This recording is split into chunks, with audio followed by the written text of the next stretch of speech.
In this video I have one of these old 70s Sanyo 4-channel stereo. This isn't actually quadraphonic. I think it's just actually a couple of speakers hooked in parallel, but it was the era when 4-channel was a bit of a thing. We got one of these. Well, it's not really a record storage. I guess you could put some flat in there maybe. It's currently a power cord storage, but can you fit? I think you can fit an album there by the look of it. They used to make them where you could actually stand them up, maybe even with a couple of metal things, so you can fit a few records in there, because it does have a radio and a record player on the top here. And yeah, generally these things, for as long as I've known, you couldn't even give the things away. They often had a reasonable amplifier in them. Everything's at maximum, of course. But yeah, they're in this horrible sort of big wooden cabinet, and they used to have a couple of equally horrible matching speakers. Nice bit of vinyl on chipboard. But there were a thing, I think this one came out somewhere around 73 through to 76. You know, real pretty tacky plastic front on it. I think you've got, yeah, like an aluminium strip along there. And beautiful masonite backing. They didn't even put that round the right way, I guess, yeah, because you can see that from the inside. So it's got the back part of that showing, and the decent side of that one showing. Certification, design certified for compliance with FCC rules part 15, so they must have sold them in America maybe. It's a model DC-620XK, made in Japan. We've got mic mixing out and in, tape playback and record, FM and AM antennas. We've got speakers rear, speakers front. Looks like they're these old 4-pin connectors.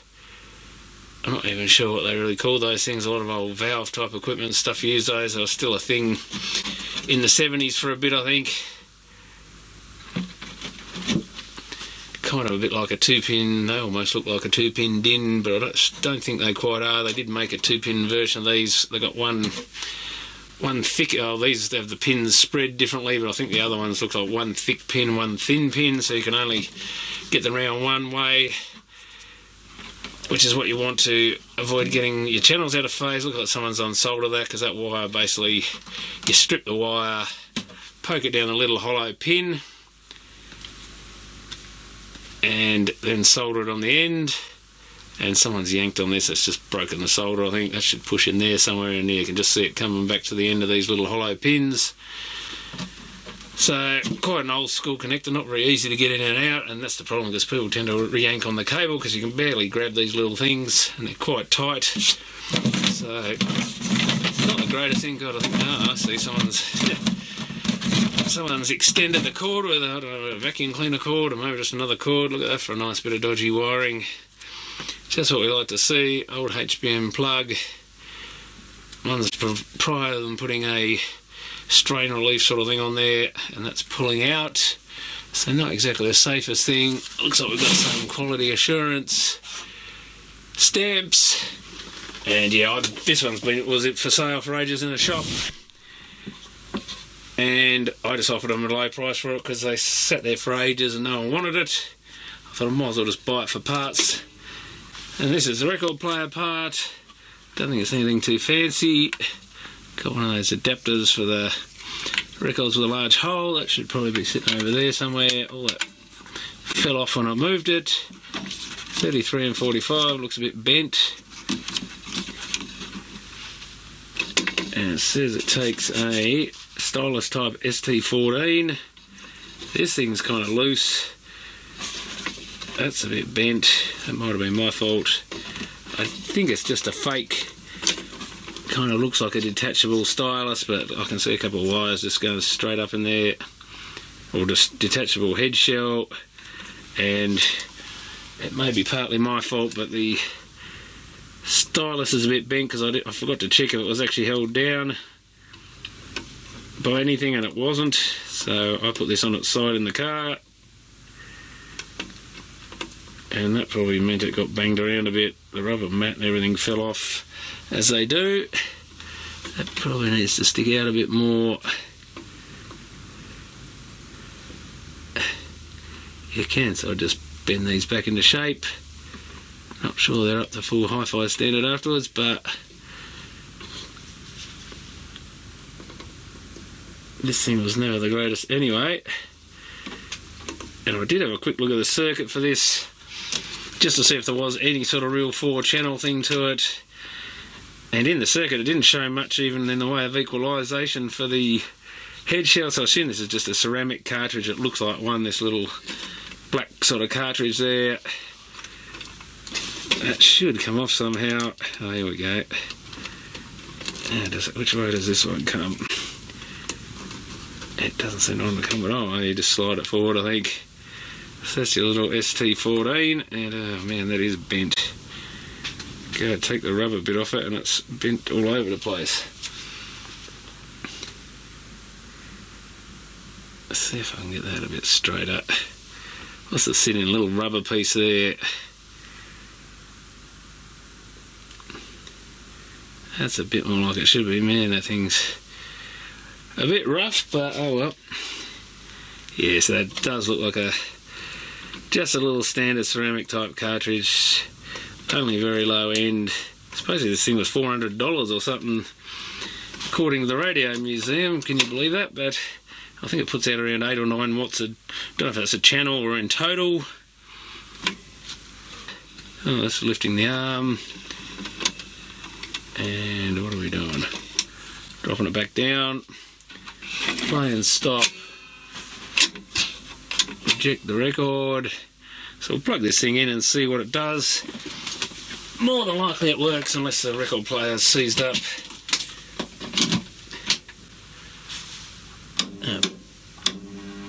Ooh, makes a horrible noise when I turn the power on. Or off, I should say. This has got an American type switch that says on top, off, down and light on.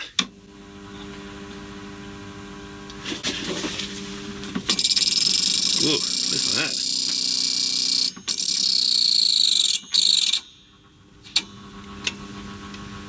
Well, that isn't too happy. No one's shocked by that, though. Mind you, I have had it in the car falling a bit, so I wonder if something's got out of whack. It's got a idler in it, as you'd expect in one of these. Bit of writing under here. I wonder if this is a Sanyo type unit. The screw shown in the figure should be turned fully clockwise before use when the set is to be moved. So we've got a couple of, I think it's these 2 screws, just clamp it down. Yeah, that mech doesn't look very happy, it's on a bit of an odd angle. That bit seems awfully, I think we've got some collapsed rubber in there by the sound of it, or by the look of it, and the sound of it. The motor isn't even turning. Yeah, the motor's caved down, I think. Yeah, if I lift it up it's trying to turn. So we haven't even got a good record player. Any dates on this or anything? 74B something, so it might be a 1974. That's about all we got. I guess we might as well leave that off. I might quickly whip the back off.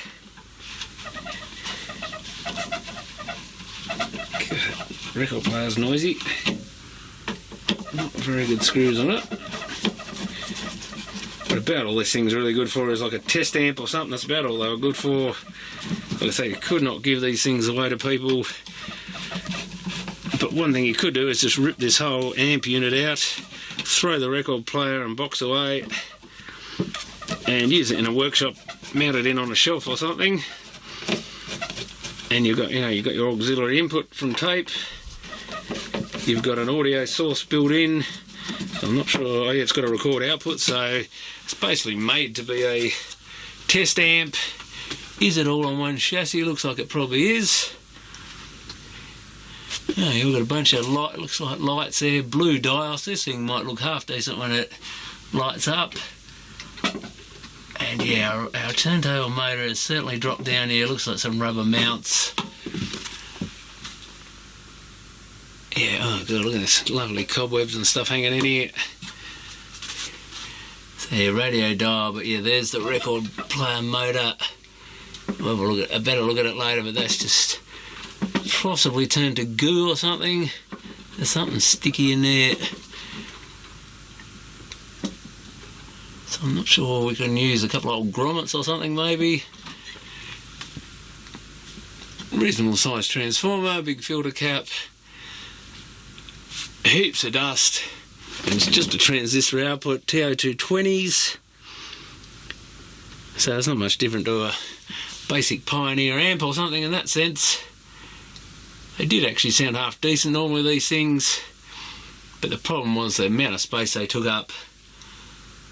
And yes, just a radio and record player, which no one wanted by the sort of late 80s basically. So they're only really good for 10 years or so, maybe a bit longer if you actually used it yourself, but after that you just couldn't seem to give these things away, even though they do generally sound half decent. And one of these is broken, wasn't it? So how are we going to hook up some speakers is the next problem. Okay, I've just hooked up some wires here. I'll fix that plug that was broken, basically the solder had broken, so I'll just solder that one back in. Actually, looks like we got power to the record player here, so we'll try and plug in that. Yeah, let's shut it up.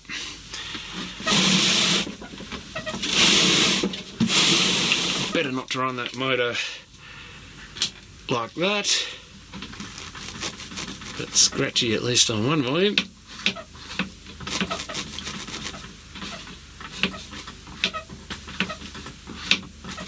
Yeah, I think I've only got one channel at the moment. That could be my connector. Yeah, I think it might have been. Yeah, now we've got two channels. And we should have a function switch here somewhere. Tape. Oh yeah, AM radio. Bit dodgy.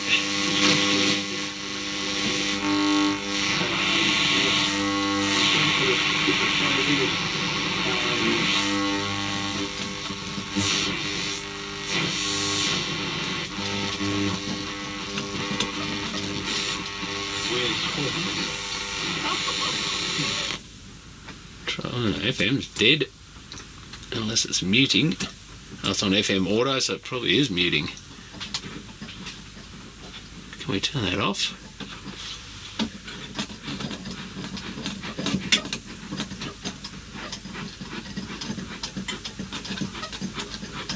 No lights working, of course.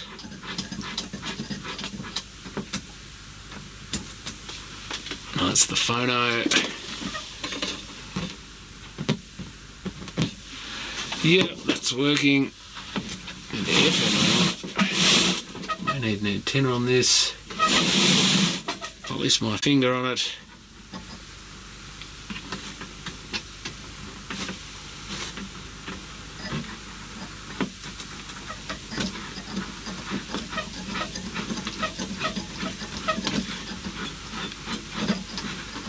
Or maybe the FM's not working at all. Don't reckon it's muted. Could be a bad function switch. Certainly not very good on the AM.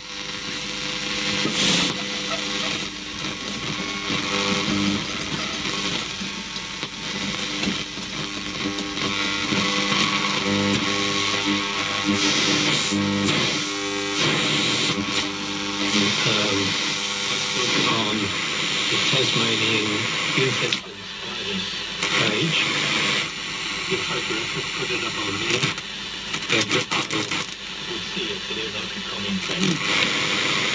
The channel's a bit low.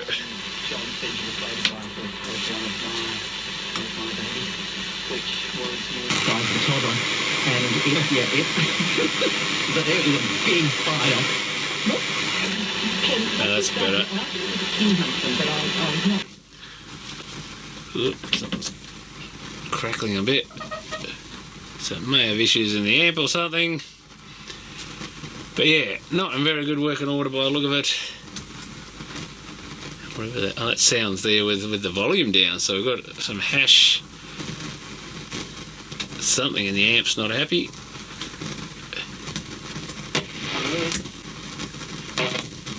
Never a good sign when they make that noise.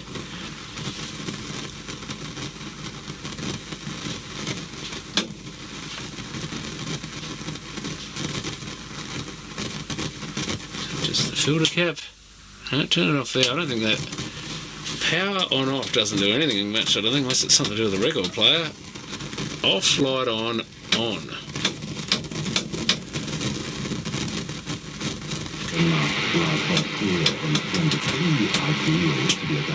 So that's weird, the power switch doesn't really seem to do anything.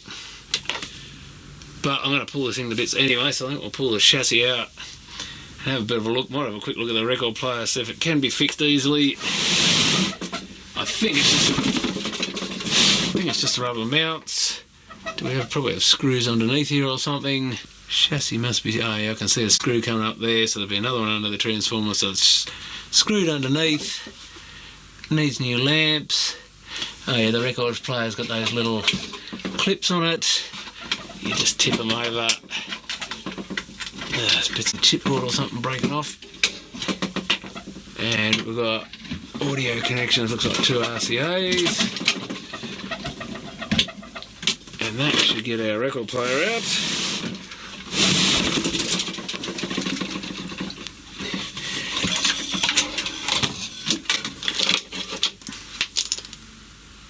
So it just comes out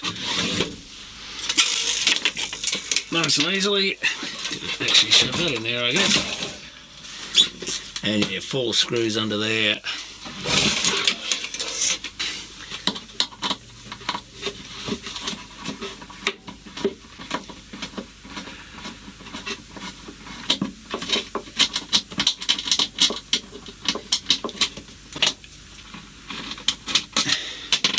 Yes, this front panel's actually sloped on about a 15-degree angle there. And same with the bit this chassis is sitting on. It's starting to move. It's on to come. Oh, it's this piece of whatever that rubbish is. Oh, we've actually got screw-in light globes by the look of it. A few different things stamped there with quality control label. Each person's done their little chore, I think. Made sure some part of the radio is working. Ugh, and there's goo in it. And we've got a screws dropped out or something. Jeez, I wonder if we've got a cap or something spewing its guts out here. Well, where is that relative to the unit? Oh, that's something. Oh, that's a bad sign. That might have dropped out of the turntable motor by the look of it. Oh yeah, okay, so we've got some, it's actually this black goo on here, but it's the actual, yeah, the rubber mounts. They've actually disintegrated so much they've been dripping down through a gap in the chassis. But that's where the, oh yeah, they're actually stuck here. It's just this gooey mess. So the rubber's just turned, oh, this one's a bit more intact. So there's actually mounts for the, I didn't realise that before, I could see this other one where the motor's mounted on. So there's 2 mounts for the motor and another 2, possibly 3, 4 or so for the little sub chassis it's on. So that's all gone. We need quite a bit of new rubber there. Okay, I also gave the front panel a bit of a clean up because I didn't realise just how disgusting it was, but very dusty, so it looks a bit more like its former glory, though the knobs are still a bit dirty. There's a bit of dust in behind the radio dial there. But anyway, we'll try giving the function switch a clean maybe and see if that does anything.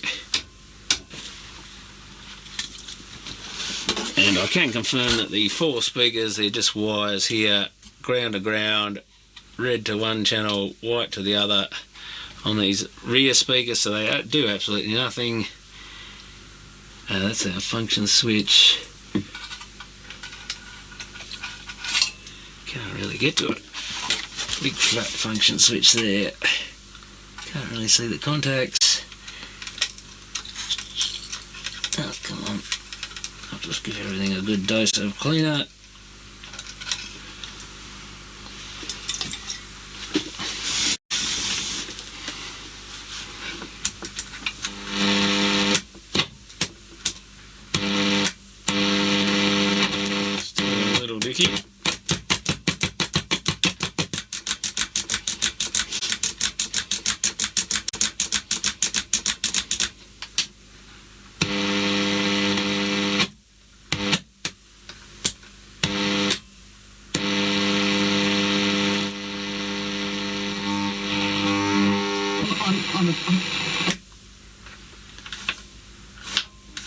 Background sound seems to have gone.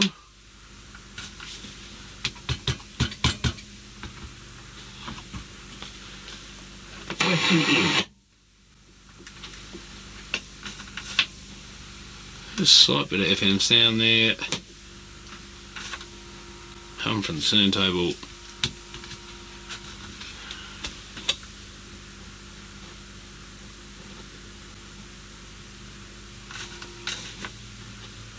Oh, we've got a bit of sound coming back again.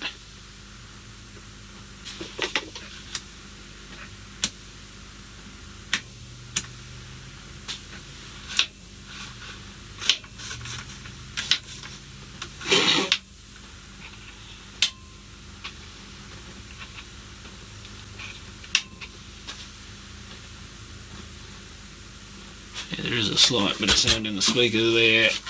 And I want to find out what's making that noise.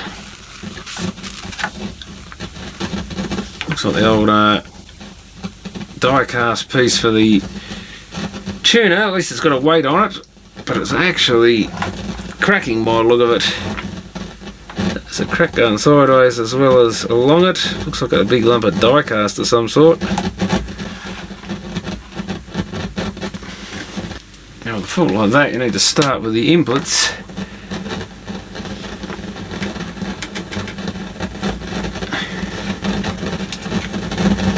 It's getting louder by the minute, so it's got plenty of input there. Oh yeah, looks like we might have something small on that channel. Becoming worse, I guess, as we're hearing. Yes, that looks like it's coming from somewhere else, that sound.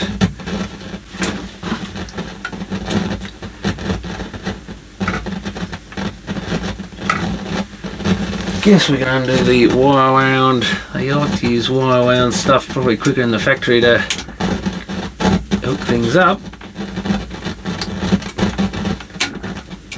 See if this channel goes silent. I'll remove that input wire. Oh, God. So it looks like that sound is getting back into the preamp or input of the amp from somewhere inside the amp. And disconnecting that made it even worse, so I can just solder that wire back on. It's actually all broken off now. That's not the world's greatest wire. When you unwrap it, it just all disintegrates. Yes, that's interesting. So that would suggest maybe one of these input transistors is noisy. Got those couple of those little blob looking things, and a couple of further on, which do tend to have the very tarnished looking legs on them, but they are known for playing up in this sort of era stuff. These early, you know, what are relatively early semiconductors, even the Japanese ones used to play up a bit in this sort of equipment.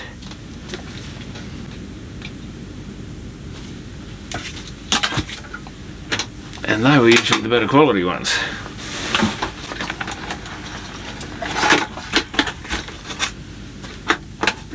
There's our amp board.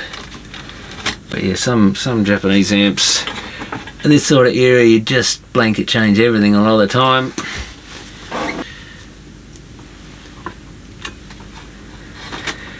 But it's hard to find actual amp faults like this, so this could be a good one to play with. Do a quick ESR check. I don't think it's a capacitor fault. Doesn't sound like a capacitor fault.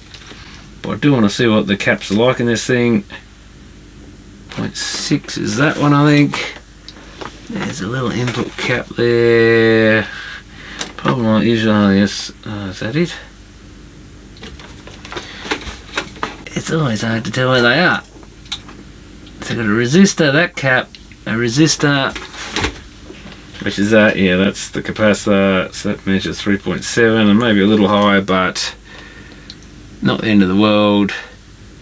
Wouldn't mind checking our main filter cap, it'll probably be fine, but you just know where these things, 0.2, so that's probably fine.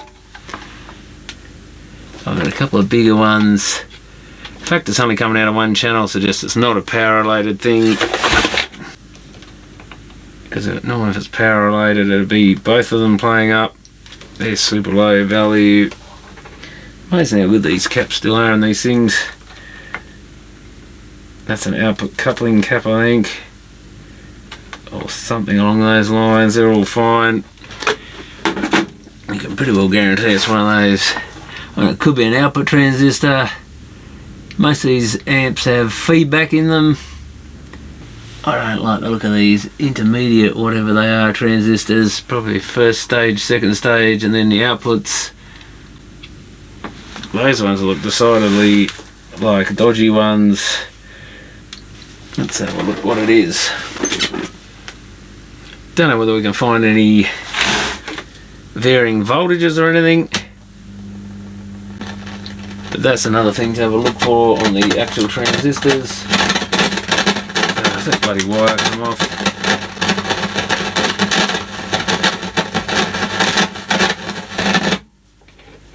Okay, I have to disconnect that channel, I think. Seems to have gotten loud even with that thing still connected.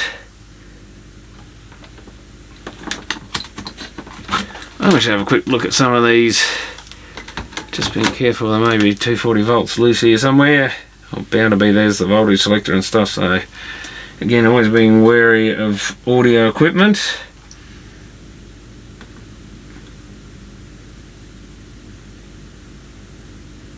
I'm not sure we'll see anything, but it's worth a quick look at these voltages.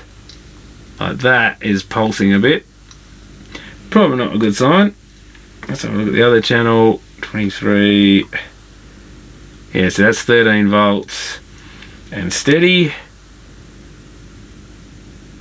So it does pay to check a few DC things sometimes. I think that's the other transistor. That is pulsing around a little bit by the look of it. 23 and steady. I think it's a transistor, I better check. But it's definitely the worst on that transistor, the TO92 cased one, which is the one I suspect might be dodgy. Just by experience, it looks like the type of transistor that used to fail. I mean, we could probably swap them between channels, or I'll see if I've got another one. I'll find out what it is.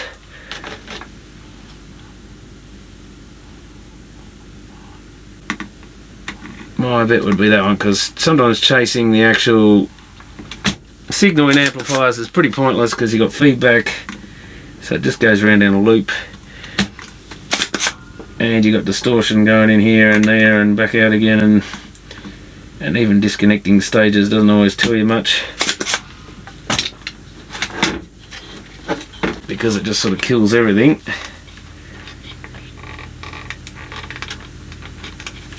But that is one little trick. That is I can't even read it.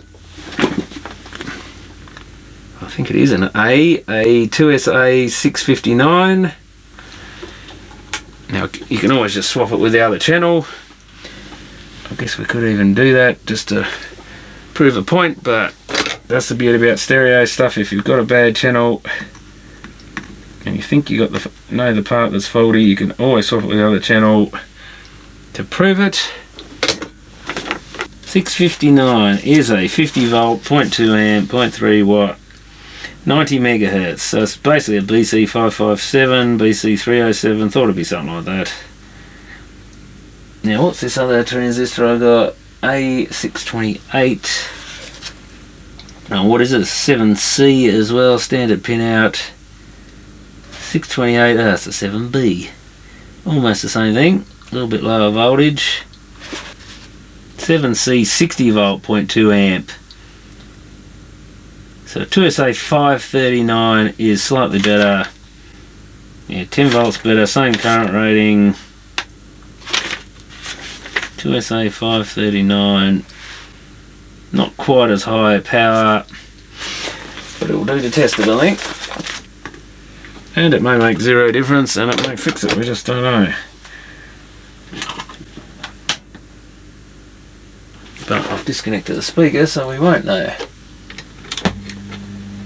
Now I can still hear a noise there. And then we've got some hum. Whoa. So is it the little primary one?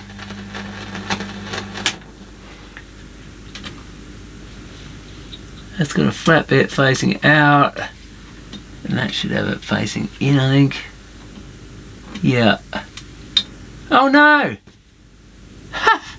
Bloody two of the leads just fell off the bastard. Wow, well, I think that was our fault then. Wow, that transistor just moved it and bent it back and two leads disintegrated, so that's not a good sign. Something's moving, so that's got to be it.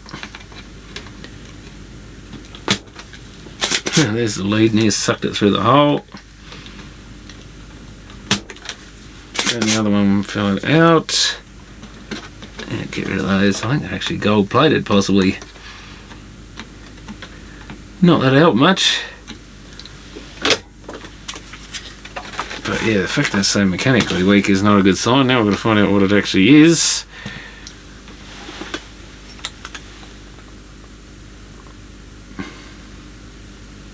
.53 GFZ. It's got 53 GFZ on it.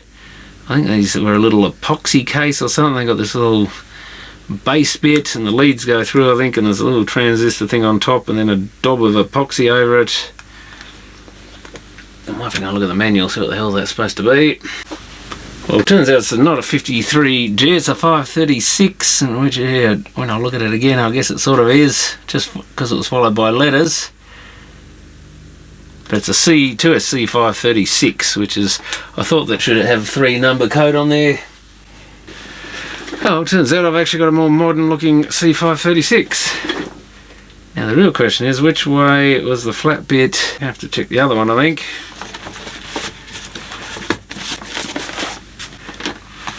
If in doubt, find out which is the base on the other one.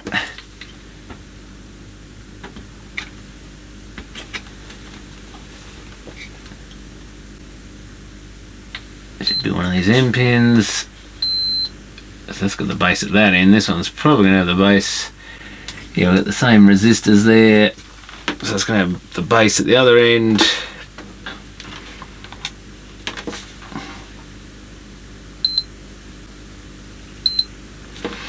So base at that end, so the flat facing that way, which I think the other one's got the flat facing up, so it is, and they were facing opposite directions. This is opposite to the other transistor in the same channel by the look of it.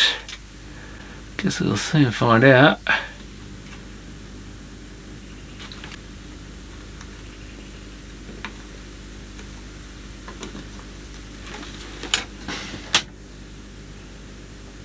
Well, we're finally silent. Yeah, I think that's got rid of it. In the Democratic Party because Certainly seems a lot quieter. So it's that little one. I nearly went for that one first, and then I thought, well, the voltage is varying more on the other one, between the other one and the output. Vision of party unity is, of course, something that everyone wants to do, but the last time we had a contested convention was in 1968, and I think both of those are important in showing the future.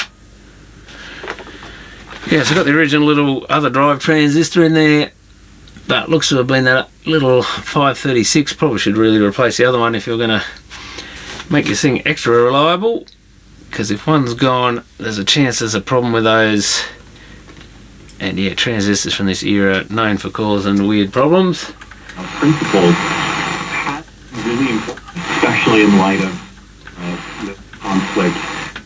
I guess the only other thing we can do is maybe have a look whether this FM tuner can be resurrected. Just looking at this tuner, I notice there's a couple of wires here, so we do have a pilot light, I reckon, because that goes up into a little metal can. Let's turn the power off and make it safe. Little metal can here, so there's something which I can't see what it is, but there's a little rubber grommet there. That's definitely a light bulb. Whether it's still intact is another thing. May well be. I guess we can measure across it. So it does have an FM stereo indicator. So I just wonder whether we're in muting mode because there isn't a strong enough. Oh yeah, I can just see the stereo marked on the end of the plastic. So it's probably a red, getting a bit of light in there, it's a red or orange type thing that lights up. So we do have a pilot light, so that didn't seem to be coming on. Let's see if the lamp at least looks like it's intact. Those two wires. So I'd say we definitely got that working. Let's try hooking up to the TV antenna.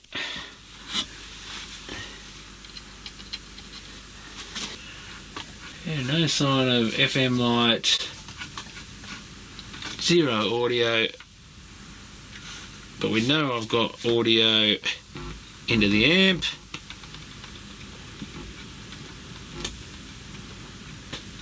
That chip is probably an RF.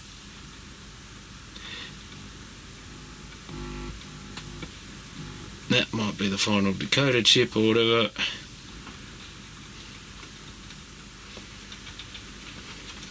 Pretty safe to poke your fingers on this board, but yeah, like I say, keep away from everything up there.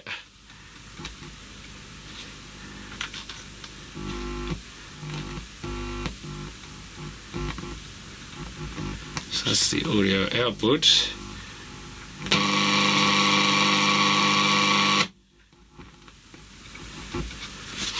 So we can say that the amp's hooked to the tuner.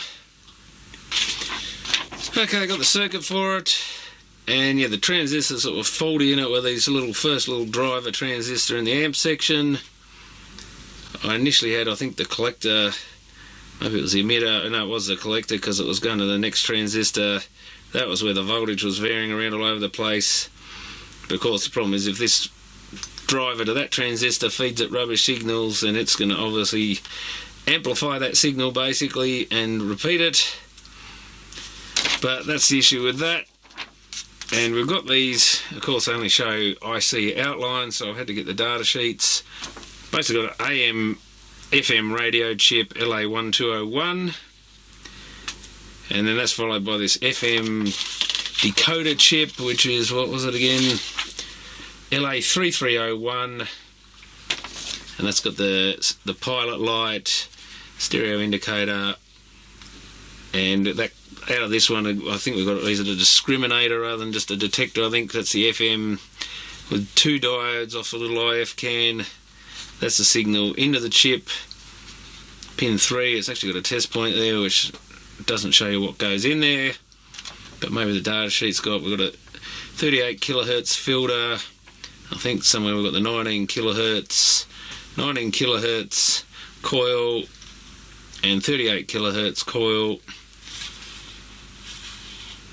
And that's about it. That should have you, I think that's, well, there we've got a 38 kilohertz filter, so that must be the audio output channels. Goes back to the switch. The AM comes out of this chip on a different pin. I wonder if it's that line there. Does that go to the selector switches? No, it's the phono. I've got that mixed up with that somewhere. Where is it? It's that line. Yeah, it's easy to lose. Yeah, then it goes to the selector switch. And it's just, yeah, wired to both because it's mono. Got a 47k to ground by the look of it. So that is like our output of the AM side. So that chip has, yeah, the FM comes out through that discriminator thing. AM audio just comes out of it. And I think they basically share the two. Pin 5, I think they had pin 5 there is your input. I think they basically have the output of the two different stages just sort of mixed together and poked into pin 5. Yeah, that comes out of this AM section up into this IF can or whatever it is on one side into pin 5. Obviously other bits induced from the other side of the coil, and I guess the IC deals with it from there. I'm not sure if there's an actual line telling this chip what it's meant to do, or whether we're powering up different parts of this section. Maybe there's a power switch. Oh yeah, here's another part of the, it's got my mic jack. That must be part of the function switch, which I'm guessing, which one was that the AM position? I'm guessing it powers up different parts of the circuit. That might be the AM detector there. And this next mode, we know AM and FM are next to each other. That comes up here, possibly feed something into somewhere here, so not 100% sure how they do it. And we've got a FET front end on the FM, that's the 300 ohm in, into an antenna coil thing, into a FET, and then into your IF, I guess. So we've got FM1, what does it say there? Nothing much, just tells us what sort of transistors. Oh yeah, red oscillator coil. I think red was always the AM radio oscillator coil. And it doesn't say, oh, that's AM something. AM first, maybe? First IF or something. And what have we got here? That must be the tuning gangs, all these dotted lines with arrows. Yeah, we've got a tuning, or a variable cap, variable cap, variable cap, variable cap, and variable cap. So 5 different gangs of variable capacitor there. FM1 is violet and green. That's something to do with the RF. Not sure if that's only for FM. So we've got to basically find out whether this chip's putting out its output. We know that it comes out of whatever that pin was for the AM, this one here. So we know the AM section of this LA1201 is working. We still don't know if there's something, if this FM section is working. We don't know. I guess something to check is if the function switch puts power into there. That might be the first thing to check, since that function switch is a bit dicky. And then we've got, this one's got the later stage, goes through the discriminator or whatever into the FM demodulator, I think that chip is. And I think one of the pins, according to the data sheet, you can short it to ground and force it into mono output. Oh, that's an FM, FM AM switch. Oh, is that that's the other. I'm on the wrong chip. That's the LA3301. I'm sure I saw somewhere an AM FM switch. Oh, there it is. Stereo mono, not AM FM switch, stereo mono FM switch. Looks like you just ground that pin rather than going through a 1500 picofarad capacitor. That's pin, not even sure what it says.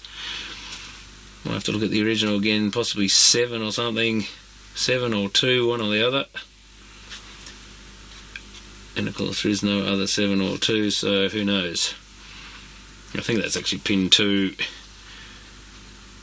But I don't think it's just muting, but who knows. If there's something like that, they've got some sort of separation control. 6 volt VCC. So we've checked that we've got the voltage there. Looks like that runs off the same sort of voltage as the lamps. So it's possible if this section's basically dead, that'll only affect the FM. But of course we could have the front end is dead, and we've only got the AM front end still coming through to pin 5, or it could be between pin 5 and these outputs. That our LA1201 is dead somewhere, or the external components. Pretty unlikely, I think, but you never know. With some of these semiconductors are getting very old now, and there is a bit of corrosion and stuff on them, so a bit of tarnishing on the pins.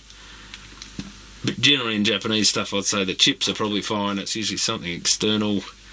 Again, we could have dodgy transistors or something in the front end. Here we don't really, we've only got a couple of diodes, and the chip does pretty much everything. You never know, you can get open circuit IF cans or any sort of thing. The coils and those can go because they're only very fine wire. But that's the kind of overview of what we have. And I'll see if I can find that function switch position. That's this gang here. So what have we got on it? We've got, oh that's right, tape and phono at the other end. So it's phono, FM, AM.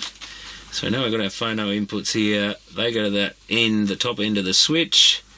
So it's phono, FM, AM. Phono just seems to go via resistor to ground. What actually comes in here is the next thing. Is it a voltage? Looks like the B plus to me. We've got a cap with a positive there. Oh, here we go. Main power supply, we've got a diode with a capacitor, so that is definitely a voltage. Let's follow that first. I think the first thing we'll check is, does this switch actually give us the voltage. Where's it going to go? Phono, FM. That's AM, isn't it? Phono. That's weird then. Did I follow the wrong line? That comes up here. So, oh no, that might. Oh, so the FM's actually coming off this line, is it? Through that. Oh, yeah, goes that transistor. Through an inductor. There's so many inductors feeding things, probably to that transistor as well. So maybe that's not even the AM front end. Where's the AM antenna go? It comes along here. Oh, there's the actual antenna rod. So this is all the AM section just here. So that is part of the FM. Okay, that makes sense. I thought that was part of the AM. So we need to find L2 maybe, or this transistor, or this other transistor. Let's see, that goes up through this inductor to the collector of TR. I should have made this bigger, I think. A 2SC668 or something. Oh, it's TR102, but I'll look at it up the top there. I wonder what that inductor is. Inductor L2. Is anything marked on the board? Oh yes, it is. Oh, we've got some more of those little horrible transistors, so that could be your issue. Pair of diodes. That's a LA3301. That's our 1201. We're probably more up the front end here. Oh, there's heaps of those little transistors in here. Not a good sign. Now I'm looking for that inductor right there. Is that L? I think that says L2. Okay, yeah, that one there is L2, so that's the one we want. We're looking for somewhere around 6 volts on that. Are we running? Yeah, we've got scratchies. We're on FM. No point measuring it if we don't have the selector switch in the right position. Chassis should be ground. L2. And we have 9.6 volts, so it isn't that. Let's just turn the switch to a different position. Nothing.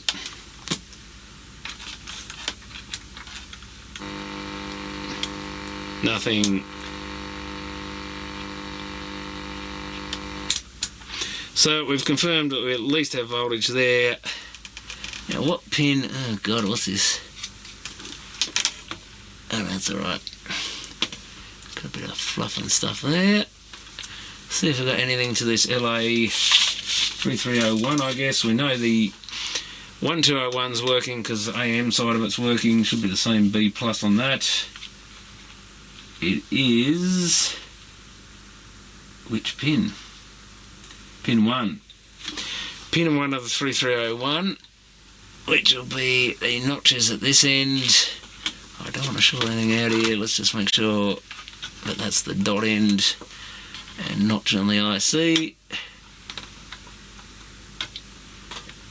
We got, yeah, 9.6 volts. So that's lit up. The front end is lit up in theory. The two transistors, I want to say TR, it looks like 103 and 102 maybe. I really should have zoomed this in more. Yeah, 103, 102 I think. TR, does that say 102 or just 02? TR 101. I think that's 102. This is probably a 103. Yeah, so but two of them are these horrid little things again. Let's just check some voltages. 1.7, 2.3, out of the way capacitor, 9.6, so we've definitely got the 9 volts there. Now trying to find these pins is another issue altogether. Maybe I should just poke them around and see if the leads break off, like they did on the last one. 1.6, 9.6, 2.3, so that's pretty close to what you'd expect, something like that. So assuming that's working, we don't know for sure. I guess we can check that pin 5, see what the differences are on pin 5 of the IC, if any, between AM and FM. I guess maybe to see what the DC is. 1, 2, 3, 4, 5. So that's about a 14 pin, 1.4 on that mode.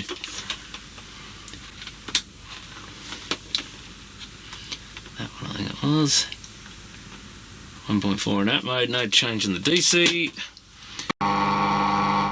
So in AM we've got a little bit of flickering there, but it's probably only RF kind of stuff. Don't think oscilloscope's going to see a lot. That's FM, nothing. So it does look a little bit like it could be a dead front end.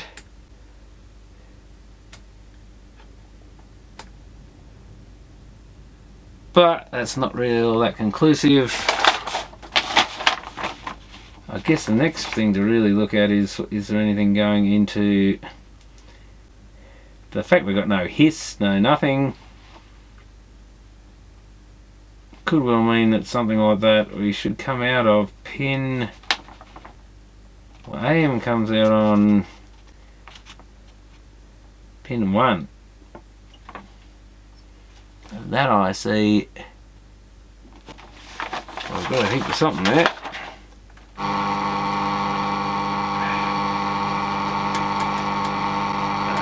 It is. So that's some audio coming out on that mode. Dead in the other positions. FM mode. I think we come out of, no. Oh yeah, pin 13 I think. Pin 13. Down, yeah, through a ceramic filter or something into this TR105, so that's another transistor we got.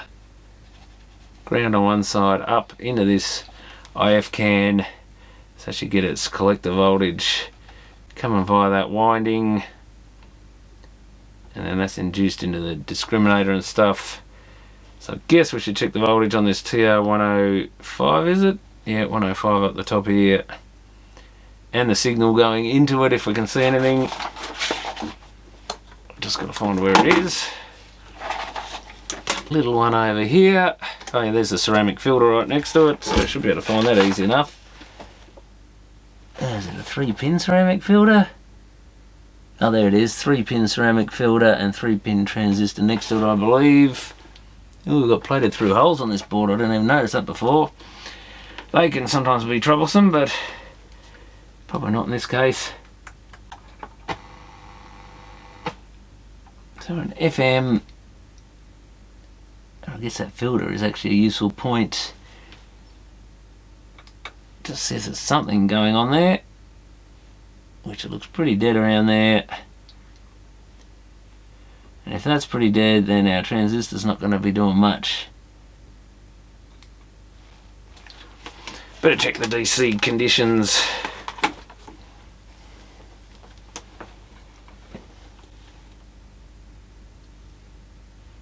.2, there's our incoming from here, there's the IF can, B+, that's not looking good.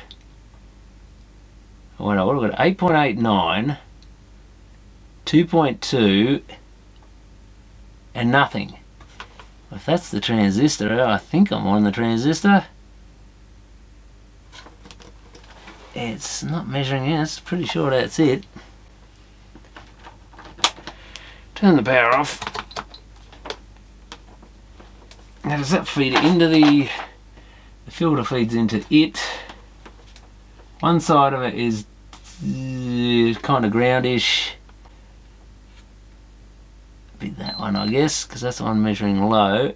We should have a resistor to ground.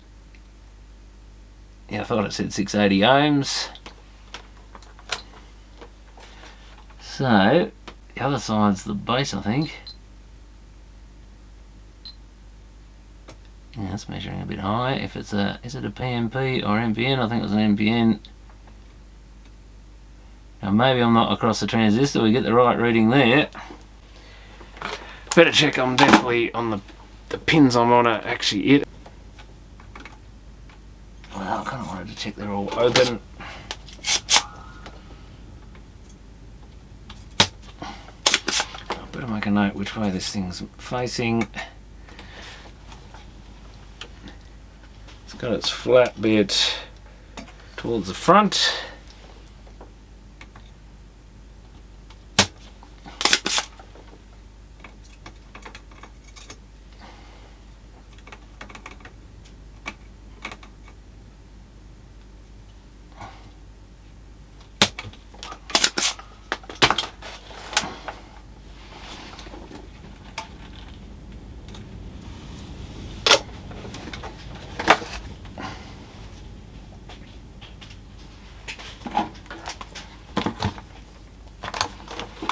Okay, let's see what we get.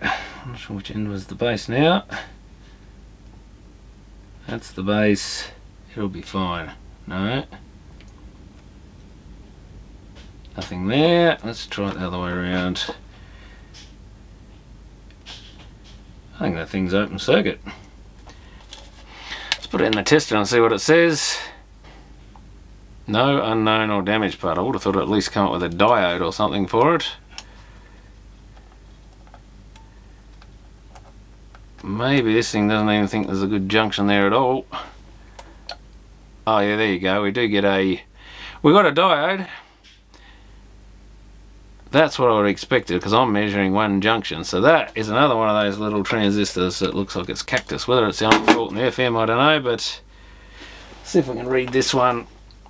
I do have it on the circuit, but it's probably the same type again. Now it's a 930. So instead of 2SC930, I guess it's an RF stage now, so it's going to be a different type of transistor. Oh, it's this one over here, TR105, yeah, 2SC930. Well, I actually looking for another equivalent, an 838 or something, and I found a C930, so this drawer full of old TO92 transistors actually had one, so maybe I did pull an old radio or something apart once upon a time and kept the transistor out of it. My younger days I used to salvage a few because I always thought it'd be good to have a good selection. So we might get lucky here. A real pain when you got to order a part in just to test something. The other option would have been to steal something out of the AM section if it had something equivalent, just to get the FM, or see if it gets the FM section going. No guarantees. Still haven't got those wide enough apart.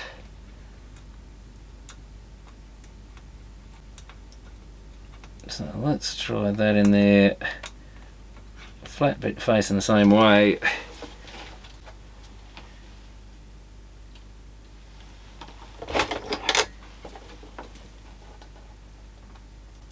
But that one was definitely faulty, so these are a pretty dodgy transistor by the look of it.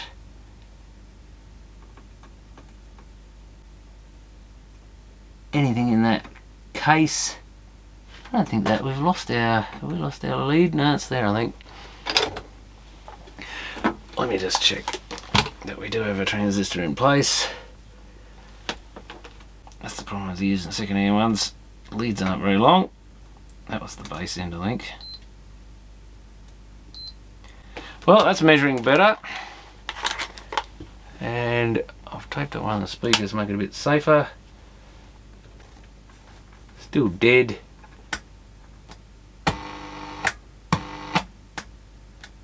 So still no FM, but let's at least have a look there. I think the quickest fix on this thing would be just to replace all those type of transistors. Come back to volts. We've got 2.2, 8.6, 1.5, so that's more like it. We've got our 0.7 volt drop there. So that was just a later fault by the look of it. So I found a later fault earlier. Don't think I should just check the voltages around all these transistors, but I did check those earlier ones. So still none the wiser. I thought that was a bit late in the chain to be the issue that we're seeing, but still got a hum there. Don't think injecting any hum in there is going to do anything.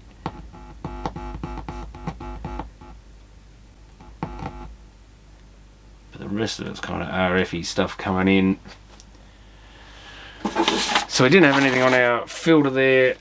Not sure it would necessarily show up on an oscilloscope. You think you'd have something showing up there on the lower setting kind of thing.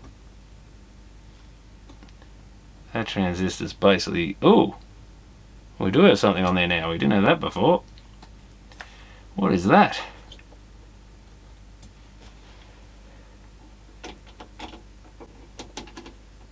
So are we just muting because we haven't got a signal on this thing? Oh yeah, right out.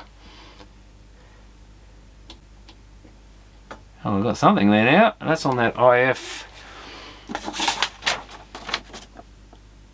Or is that coming back through that or something? That's on the collector of this thing. Interesting, but no sign of anything going into it, but there's something possibly coming out. Let's have a look at the other side of that IF can.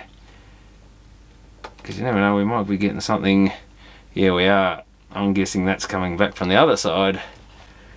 Because you've got to remember, induction works both ways with these things.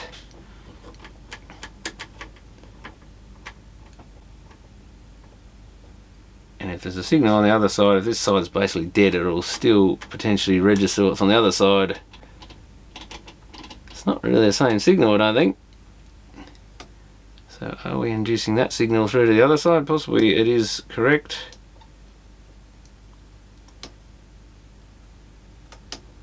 But what that is doesn't seem to be on the base of the transistor necessarily, so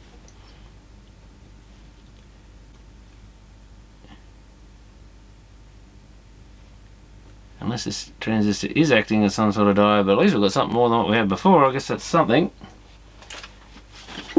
Could be worth hooking the antenna back up just to see if anything happens, but I don't think we're going to have any luck. That's definitely FM.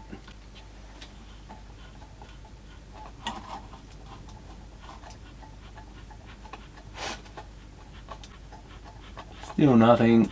Completely dead. This is where injecting a signal from something else in here would be probably the easiest way to track it down. Huh. Well, there you go. Okay, I just put my fingers on something here. There.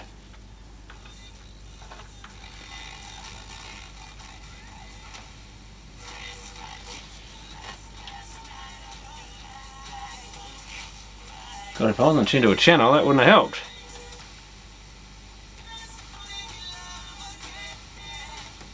That would suggest everything after that is working. Maybe.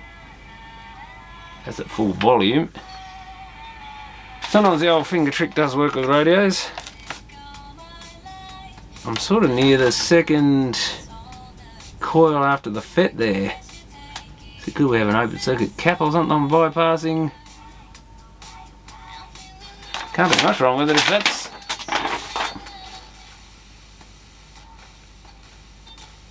What am I over here? Is that our transistor, or we're not quite on the transistor? No, we're further back. Well, that's the input.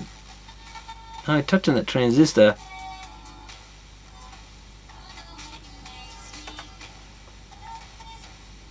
Yeah, so we're around the... that TR102, I think.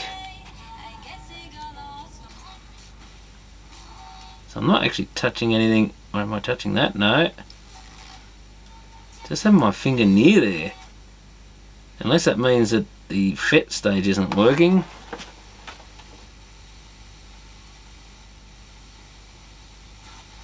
Now that we've fixed that other, I thought there was a little bit more hash sound there. I getting a stereo light? No. Okay, what I found with this is the actual antenna had come off. So when I was putting my fingers on there, I was just acting as an antenna and injecting a bit of RF in there, I guess. So with that back on, if I turn the volume up to maximum, we get a tiny amount of audio. So I'm coming to the conclusion that it's probably something in the audio section is faulty here. I'd say the fact that we've got the sound there, and I think we can tune it.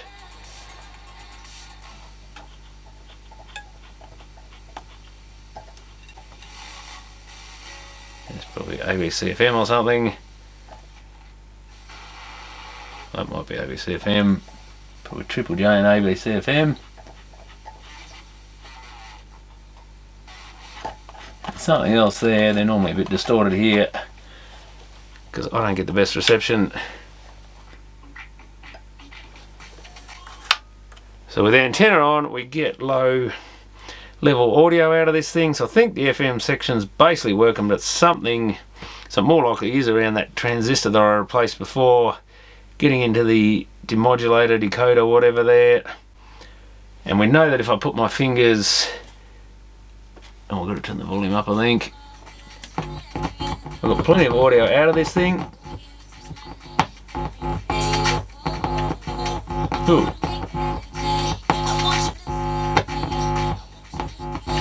It's actually going a bit higher when I do that. So there's something in the audio section somewhere. I think we'll start back around that transistor again and have a look. Should be, there's a, I think the filter there. And we were getting, I think on that coil, some sort of, yeah, sine wave. I don't think we had anything on this. Oh, we do have something there now. On that filter.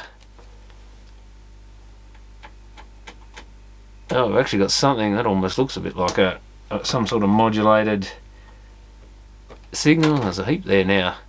So maybe just because I had that antenna off, yeah, it just goes down a little bit of rubbish.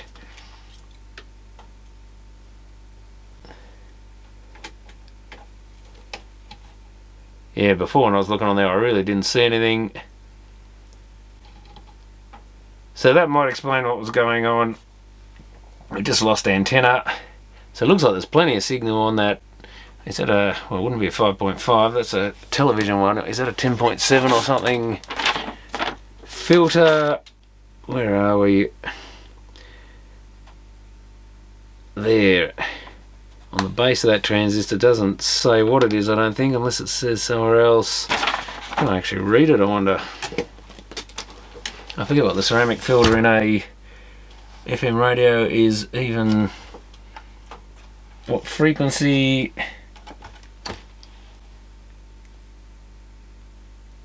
CF10 or something. It's got 309 on one side. Yeah, it just says CF10 Teo or something, company made it. But anyway, that's not really important what it actually is, but we do have some sort of signal there. So we'll go through that transistor, or what's the transistor got on it? That was the pins next to it. Oh yeah, now I've got something. That should be the pin with the oscillation on it. So I wonder if that's some sort of mixer signal or something. I'm not sure what that is. Or local oscillator type thing. I'm not quite sure what they've got to set up as in this, and that's the output of it. So I think that's the output. Yeah, because the input comes from that ceramic filter.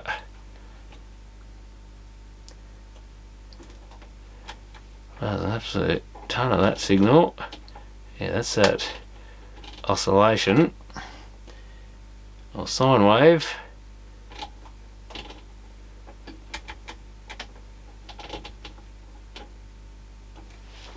Yeah, something rather audio looking there. Comes out of that transistor.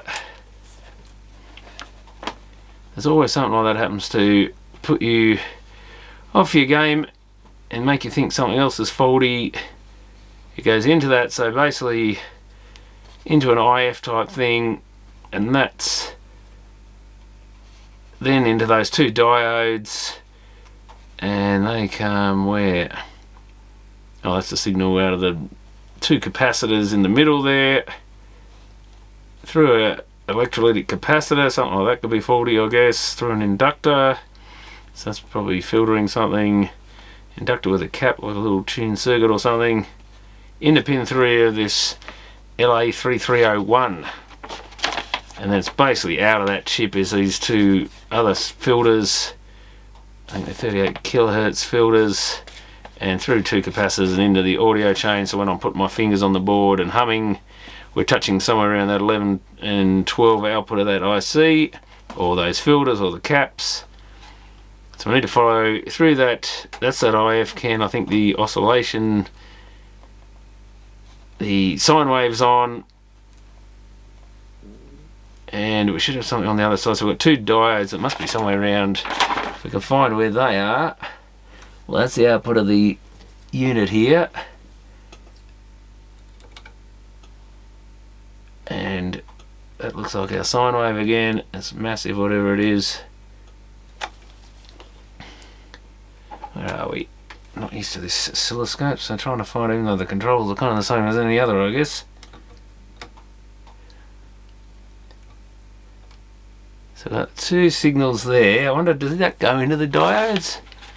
It does, so we can assume that the pins, well, that's ground. Oh wait up, that's, oh no, we've got a second.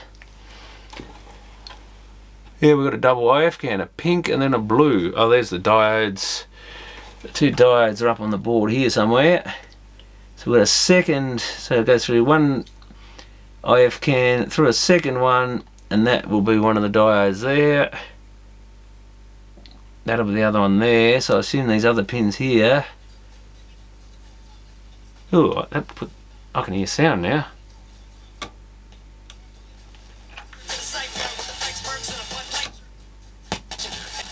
Well, something like it.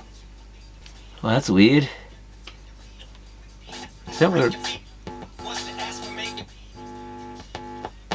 That puts hum in. What am I?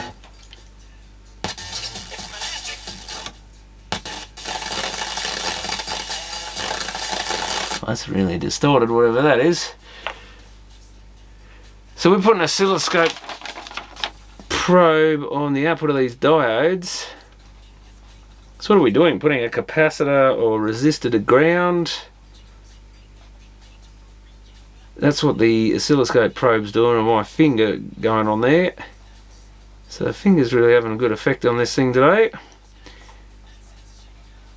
It seems to be the most useful test gear at the moment. So we've got an electrolytic capacitor across there, two resistors to ground, which are, is that 5 point, no, it would be 5.9k, would it? 6.8k, looks like a 6.9, must be 6.8k resistors to ground, 10 mic cap. Don't think that cap going open circuit would do much, but it might. And then we've got a couple of 300 picofarad caps, one from each diode, which also go through a 1k resistor, and that's where the output to that chip comes from. And then we've got that cap, but we haven't even got to that cap, and we're making things louder. So there's no cap. The only thing to ground is a couple of resistors, but whether that's what we're doing, I guess we better check that electrolytic capacitor C108 or something. Must be one of these, that one. There's a couple of, so got the pink and blue coil, two diodes, and that cap I'm guessing is our one, C154, and there's another one here, C149. I don't think it was either of them, was it? What did it say? Oh, 104. That must be, this is 154. Maybe I'm misreading the circuit. Definitely looks like a 104. 162, 149 is the other one, so that's got to be it. That one there. It says 150. Oh, unless 154. Wait up, 154, 148. Oh, we're looking at the wrong. 152, 153 are the other caps. That must be, I think they've misprinted that on here. Looks like a 104 to me. Yeah, the one next to it's 152, the one next to that's 153. It's not impossible for the circuit to have the wrong number, so we'll check those two while we're at it. One is, must be those two pins there, and one's on the end of this IF can. Worth a check because something like that could be our issue. But one's the coupling cap, one was on the end of the IF can there. 4.1, I think they're only low value. One mic at 25, so that'd be fine. The other one was a 10 volt, 10 mic. And it goes acrossways, yep. I think I said those two pins there. 6.6. It's a bit higher than the other one, I think. Yeah, 3.9, so that cap's a little high maybe for a 10. The other one's a higher voltage, it does affect it a little bit, but I don't think it's not open circuit or anything. Yeah, I can see two ceramic caps, yeah, 301s, and I guess we might check the two 1K resistors. One, they're probably not likely to be the problem, it could be, I guess. I don't think what we're doing would affect that, but maybe put my finger over and would. And R159, I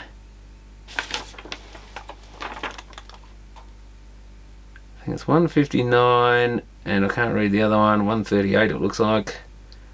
134, 135, so that's probably 138, 139.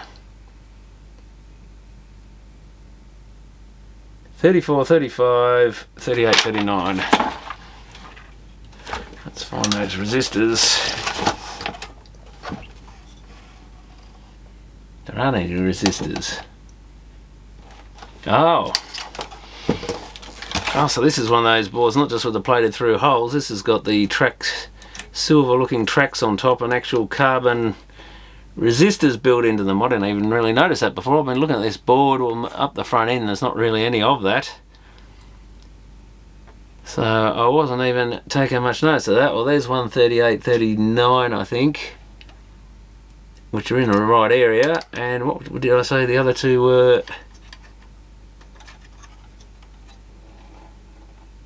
That might be 39 there. 139, oh yeah, two of them, 138 and 139 are joined together. I assume that's ground. Yeah, I think it's sort of going near the diode. That's 130 something else, I can't read it. Because it's yellow on silver, 134. So these couple of little black, like silver ends, the tracks, and then these little black bits. Just printed resistors, little carbon track or whatever. I didn't think they even had that type of circuit board this early. You see them in the mid 80s and stuff. But I think 138's there, 139, let's measure them. I can't see, oh there's another one over here somewhere, it must be under the diodes. Yeah, I think that's possibly one hiding under the two diodes. Let's see. I don't want an ASR meter for that. So one side of them should go to ground. I think you can, don't think these, yeah, you can't often measure very well on the actual silver tracks, but if you go for these little plated through holes, yeah, that's ground. So we've got 138, so we need ground. We know we've got a good connection there to it by the look of it, and that pin there. Oh, that's not very promising. What did I say? 6.8 or 680K or... They weren't 680, I don't think. Yeah, I think they're 6.8K. Well, that's not a good sign. We've got... That's that one.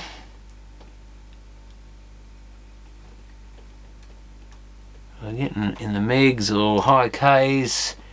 The other one goes to that pin, getting a similar amount.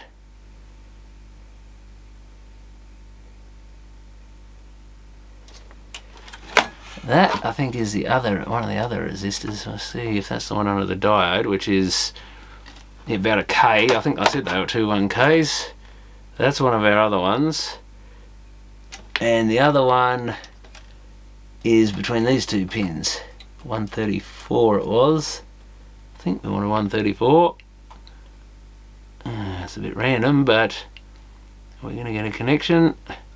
So maybe these connections aren't the best. Hey, there you go, 1.2K. So that seems alright. So I think we're connecting to that, even if not perfectly. 24 meg. And we definitely know this other one should be a good connection because we've got that other resistor, no problem.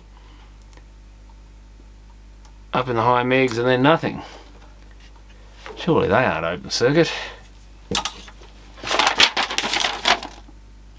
But it would kind of explain, I mean they do play up these boards sometimes, but I thought it was more the plated through holes sometimes went open circuit, because I'm putting an oscilloscope from those lines, or at least from the diodes, to ground, which is what those resistors do, or put my finger over there. So if they are actually open circuit, or that something in that track has failed, yeah, we know we've got ground down there, we don't know if this track up here is necessarily alright, so we could have an open circuit. Is that a mark on that track?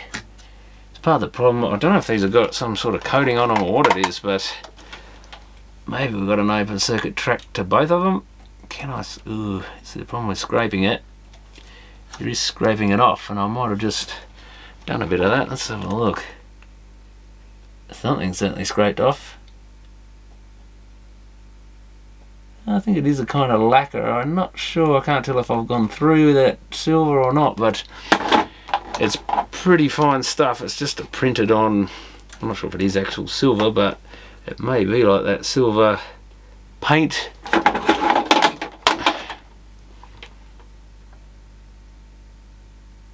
Yeah, I'm not measuring anything there. Where's that other connection? There's nothing to really connect to, is there? Oh, wait, I forgot the other side of the resistor, I guess. Oh, look at that, 6.4K. Oh, come on. When I can make it count, that's 15K. Yeah, 10 meg. I reckon that track's open. There's a little black mark on it. I wonder if that's a failure there. There is a very fine like scratch there. I'm not even sure it is a scratch. It could be something's eaten it off. Well, I guess the way to do it is we've got to go from what points? Oh, those capacitors, I think.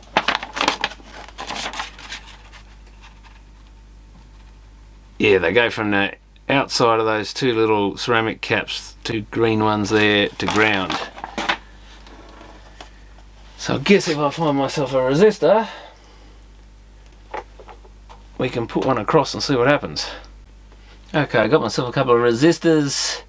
So yeah, it's either side of that electrolytic I just tested, which one green cap goes across there, the other one I think's those two pins, which looks like it's joined to it. So I guess I can just ground either side of that cap.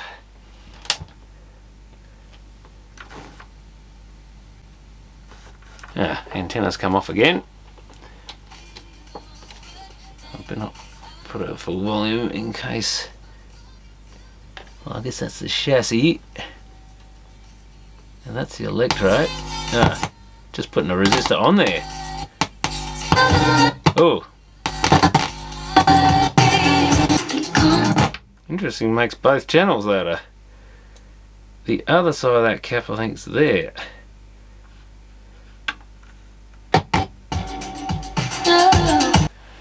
Just putting one resistor makes it loud, so it is an audio issue. It looks like well, probably both the resistors aren't open circuit, but the track to them, from them to ground is. Well, I'll be damned. So I was wasting my time thinking it might be something in the radio section there for a while.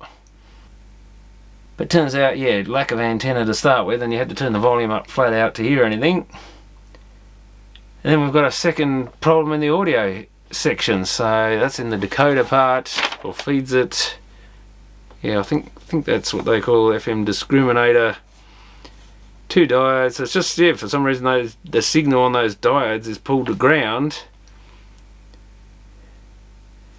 So 1k resistors and 6.8 to ground, so that must set something up there. And that signal just basically doesn't work unless you've got the grounds. So just even putting 1 ground in, but they're definitely completely separate circuits. They're capacitor isolated.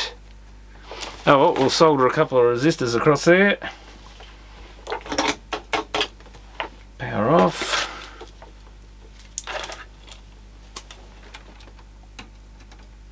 That's one side, that's the other side. And yeah, we might as well just use the closest chassis ground, I guess. I can't really, can't really attach to the other side of those resistors anywhere. They don't even have a plated through hole, so I don't think I can really do it anyway using the originals. I guess I can extend that one across that gap.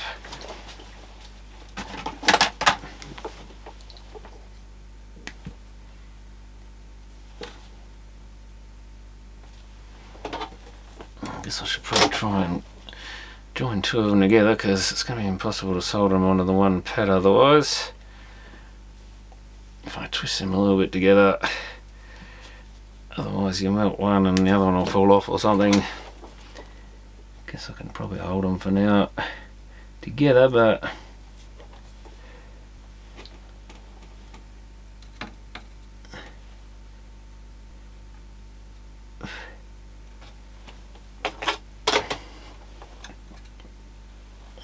one to there and one to there.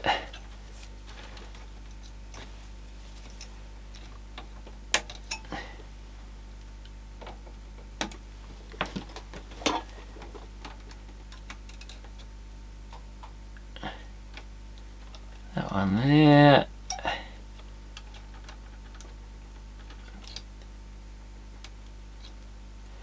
So it was just that transistor in this thing that was, well, not just that transistor, but that was the problem with the FM radio proper.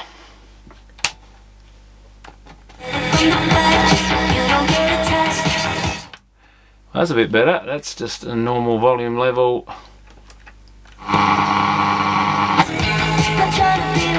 Oh, we've got an FM stereo light as well.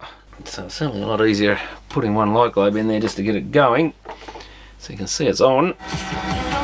There's the stereo light down there, and it's dropping out. Can we find another channel? Most of them are pretty horrible here.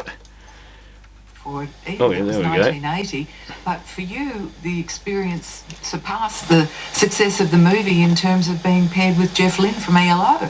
Yeah, Jeff did half and I did half. But one of my songs, Magic, was the first #1 in the States. So I was very pleased with that. And the album did great, and Jeff wrote the song Xanadu for Olivia. It was huge. Yep, so that's actually a goer again. I really got the record player to have a quick look at, but so that was a 40 noisy transistor in the amp stage, an open circuit transistor in the radio stage, and then basically maybe not open circuit resistors, but a break in the printed track on the board. Yeah, I've been looking at that circuit board and didn't even take any notice of that. You sort of see the screen print and don't take much notice, but it's just these little silver tracks, and I think right about there we've lost the earth to those 2 resistors. I mean, who knows, maybe when that rubber stuff had been dripping down through here, maybe something like that had corroded off. It's just a little straight line, so who knows what it was. But there you go, you can fix an FM radio with a bit of messing around and no test equipment other than your finger. Sometimes it does pay to poke your fingers around in these things, obviously only when you know it's all low voltage. Like generally all that board will be low voltage. One of these things, I wouldn't go poking my fingers around in the amp, even though this is only pretty low power. And definitely don't want to touch anything around the main section. The other thing I might do is put some LEDs in this, because about the only redeeming thing about this is if I can light it up and use it as a display. I really like the IC FET thing, that's kind of cool. The stereo light's not particularly bright. They could, oh wait, have I just, I think that's where I fiddled with the lamp. Is that what's happened? Oh, the lamps. I haven't pushed the lamp back in properly, that's what it is. That's better. If I push the lamp back where it should be, we've got a proper stereo light now. So it must have been sitting in the rubber grommet or whatever. What is this? There's like a little mark there. It might just be a bit of muck on there. But yeah, very 70s with its blue colour. But that's definitely operating. Other than that, it looks very much like a 70s Holden dashboard or something. That horrible textured black plastic. Silver paint on it and stuff. So not the prettiest of things. And yeah, with a bit more lighting, I might even put a bit of LED strip lighting in there. Don't think I'll bother with actual light globes again. But it's quite a big, ugly unit really for just the display, but I think it's kind of worth saving. There's not that many of these old 70s displays around anymore. They always tend to be green or blue. So I think for that alone, it's kind of, if I can sort of mount it, I might even be able to remove the case that this is screwed to, the board out of that other case, stick that underneath it, and maybe fold something up for a top, or use a cover off something else, out of metal or something, or don't know what I'll do. But if we can make this chassis mounted something, at least you can sort of save that. And like I say, this is the perfect sort of workshop test device, because you've got a stereo receiver that you can put a signal into things from, out the tape line, record outputs. You've got an auxiliary input for the tape. You can just switch to tape playback. You've even got a phono input if you want it, even though it's more a ceramic one than anything. And yeah, it's just a good little test amp for putting a signal in and getting a signal out to test, like recording on tape decks and stuff. So it does have some use, though not really worth the amount of time we put into it. But I guess the last thing we should do is have a look at what the actual turntable's like, and whether we can at least maybe get some sound out of that. I mean, I'm sure if I spun it by hand we could, but see if we can maybe get the motor running again. And I did have a look at the circuit for this power on off, and it does, I think in the off position, it goes via the, I think on switches the power transformer to the mains, or was meant to. I'm not sure if it still is actually working, because we've got no turntable when it doesn't turn off. And in the off position, possibly when you move the turntable arm, it connects power to the transformer and everything. It looks like it possibly has 100 volt output, I think it was, not 110, from the transformer to the turntable motor. So I don't think that's just a standard 240 volt turntable. But at least we got the electronics working again, so it kind of was a good exercise in doing a little bit of fault diagnosis and the like. Something you don't see a lot of these days, because half the time even old stuff like this actually works fine. Okay, back on the other bench, and we'll have a look at this turntable, and we'll basically know what's wrong. All this, even this knob is on an angle, because we've got knackered rubber mounts here. I'm going to have to tape that in place, I think, because that's been a real pain. Can't believe they didn't put a clip on here, or has it been broken off? I don't know, but we'll just tape that in place for now, so I don't have to worry about wrecking that again. And I'm not sure what I'm going to replace anything with, but you can see this stuff, it's actually, I say it actually dripped off. I wonder if we need a bit of acetone again. I think it's going to be worth a try. Let's see if acetone does something to it, I think. Yeah, it's sort of getting it. Yuck.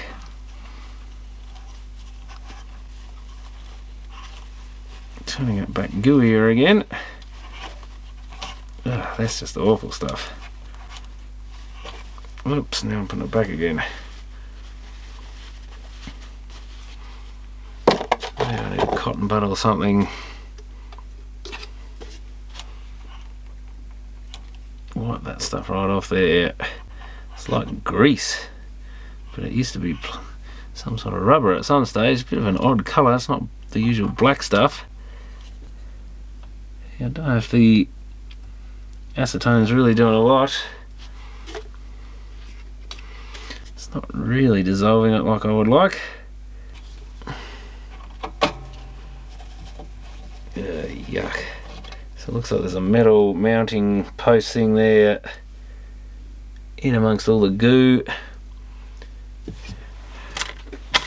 Let's sit there on a bit of paper, sticking to my finger, lovely.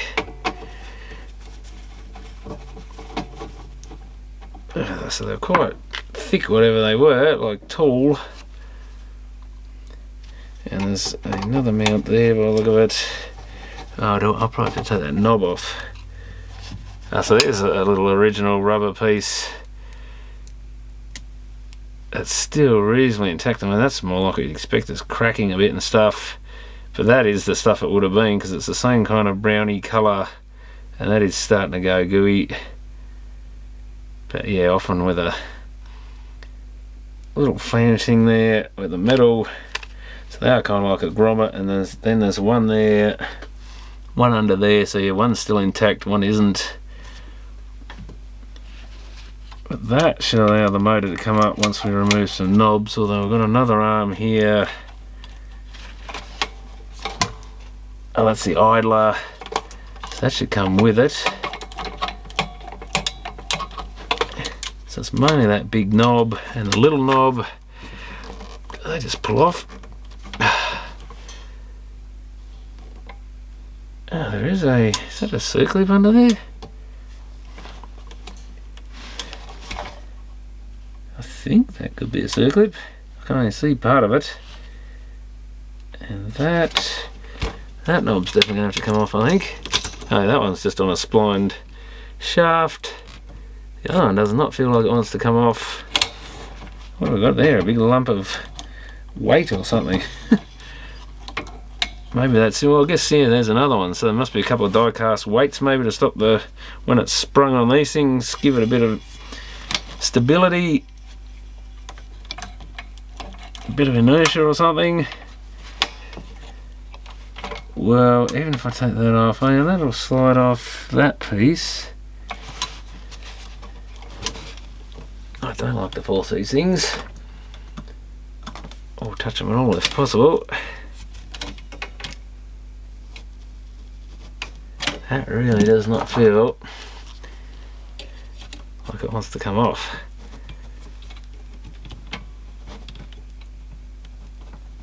Man, either it's been broken before and someone, oh, let me guess, it doesn't unscrew, does it? Wouldn't be the first one. No, that's glued on there, I think.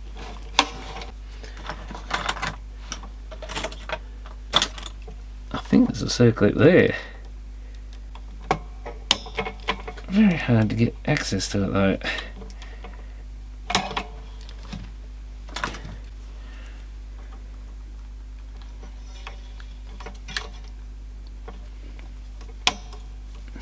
Is it a thing? It's got to be a circlip. Here it comes, and there it goes. Luckily I've got plenty more. I might be able to find it yet. Keep the thing original. So that should, yeah, slide up there. Oh, this shaft should slide down. Oh, I see, the shaft goes right through that bit. If need be, well, maybe it doesn't. Something else is hanging on. That's it. Oh, it's just got to get the idler past there. Where did this thing go? Oh, this went into this other piece here. What is that thing? A little skew adjustment or something? Yeah, I think that's permanently attached. Oh, at least we know. I bet I forget to put that back on before I put it back together. I doubt that idler is real great either. That thing doesn't move the best. Yeah, it's a bit worse for wear. We've got a couple of different pulleys on here for the 2 speeds. Still, something still looks out of, oh, it's because the motor's on a hell of an angle, or is it just this thing? You know, the motor shaft's a mile out. So that motor's sticking way up there because that thing doesn't go back. I think that's the problem. Something certainly looks out. Yeah, now the idler looks fairly straight and it's actually on the motor. Before the motor's like tilted so far it barely touches it. So that mount and that one's still intact, I think. And I touched a gooey patch. That one there is just goo, or not quite goo but close. So it's well and truly collapsed there. The motor's got it all over it. Yeah, when I press on that it's just stretching and horrible. So I need to clean all those off. And then we probably need to undo these yellow. So which one was holding? Oh yeah, it was this end one I think was stuck. Yeah, it's just rubbery goo that's stuck down. It's pulling the motor back upwards when it's the right way around. And goo there, so I'll just clean a bit of that off. Okay, to make life a bit easier I just unscrewed this earth tab that was near that bunch of cables there. I've got these other bits reasonably clean, they're still a bit sticky, and that one rubber piece off there, that is absolutely useless as a rubber mount anyway and starting to go gooey. So we've got to take that off, and what else? Oh, we've got this other one here, at least that's a Phillips screw, makes life easier. Well, how are we going to get the shaft? Oh, we've got a screw in the shaft for the motor. I guess for the time being, do I even need to bother with that one? If we take that bit off, we should be able to get that rubber out and that rubber out, so I might even just do that for now. 5.5. Now that I've bought some, I better use them. Oh jeez, that's tight. That's got it.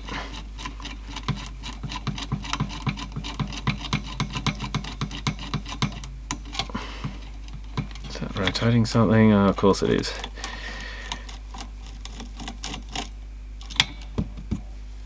And that's the other problem with nut drivers, you've got to get the nut back out, but we can probably,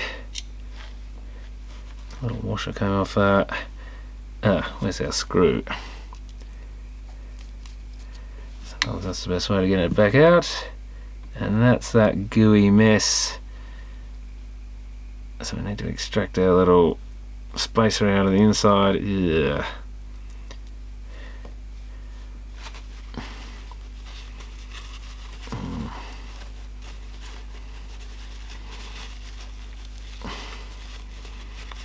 Rip all that off. That's most of it. The acetone does seem to help a bit, but it doesn't exactly just dissolve it like with the rubber belts. I'll put a bit on there after, and then there's a great big layer on the motor there still. I'll hold the screw. Yeah, it's under the motor, is it? Oh, it's a countersink sunk one, this one. Can I get a Phillips screwdriver in there? Sort of. Should be enough to hold it.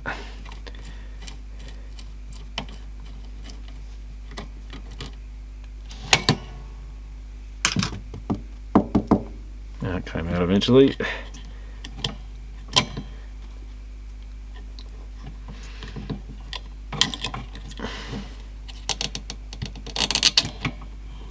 That one, at least most of that came off. Ooh, it's starting to stick to me though. A little bit of goo there, and again we've got a metal post to remove, so these are quite big ones. Oh, this is going to come out fairly clean, I think, thank God. But yeah, that rubber is well and truly had its day. The only hassle I'm just realising is, because we've just got mounts, the short one went there, I think that was the long one, we really don't have anything to hold this motor much in place. It's only, we do have a washer of course, but I guess anything, I'm just thinking maybe a bit of hose or something, tube type stuff I might have to do for now.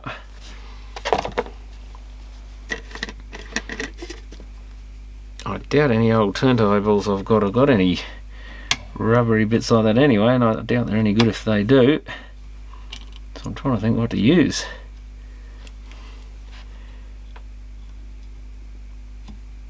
And I'm not sure I've got many rubber grommets left. I guess you could stack a few of them on top of each other.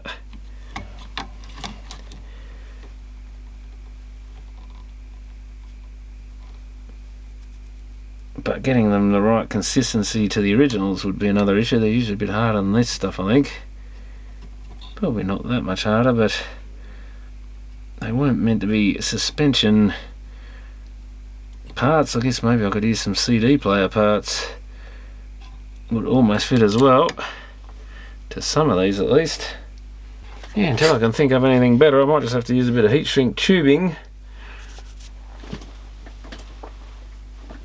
I really don't know what else I can use. At least that's got a little bit of give in it. Something like a sort of silicone tubing or something to be perfect. That sort of consistency. No, I don't know if this is going to work, but it's got to be better than what we had, I guess.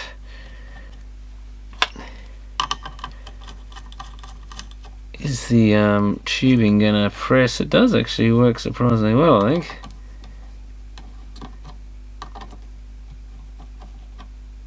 If I can just get that on. It's actually surprisingly tight. Oh, that might do. Don't have a lot of choice in this.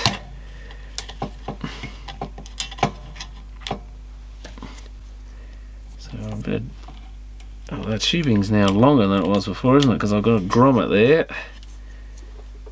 Yeah, we don't want it as long as this, because that goes right down the screw.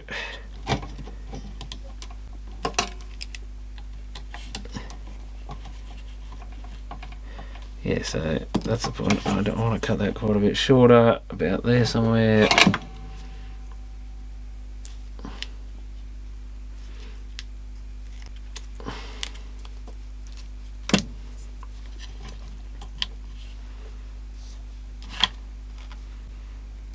And it was, I hope I got the right washer. Washer, small washer.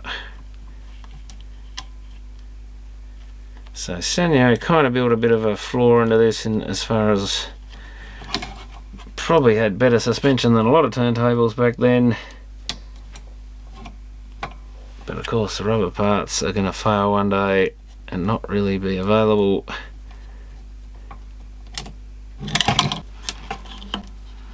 That motor's at least sitting fairly straight now.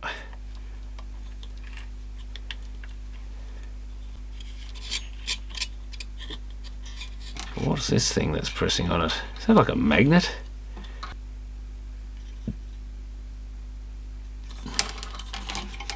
I'm not sure what that thing is.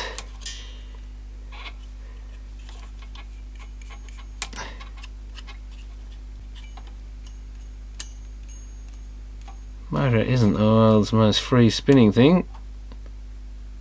It's turning on its own. What the hell? It is turning on its own. Very weird. Or is that? Is it a magnet and it's pulling on something, or is it? Oh, it's just a. Don't know.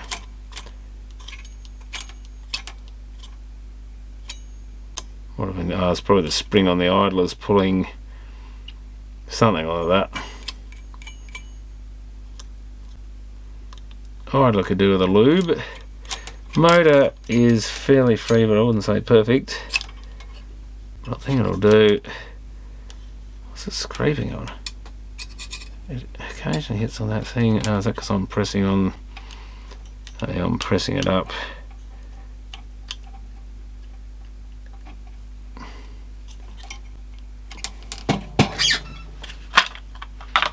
Well, I think that is going to have to do for that bit. Hopefully we can do something similar with the rest of it.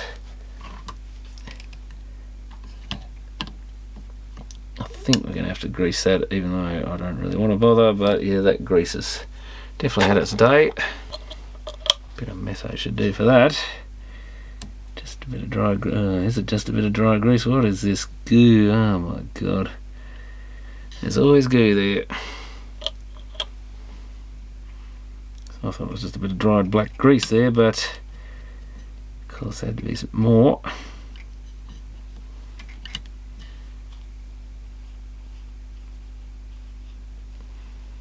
And that circular really wants to clean too, is it's not even gonna, oh there it is. I didn't think it was even gonna come off, it's so sticky.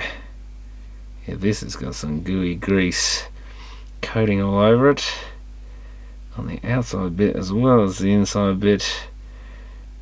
So there must have been a grease where it sits in this little cup thing maybe,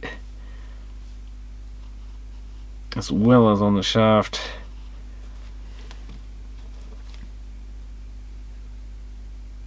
Let's just make the circular clean again.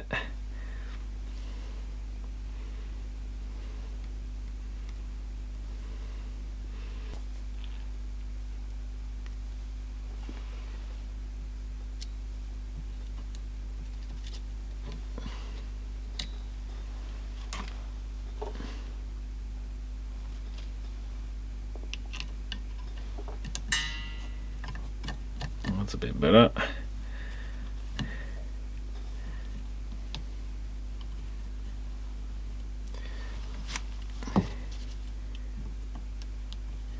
It's not sitting where it should. Can't get on the shaft.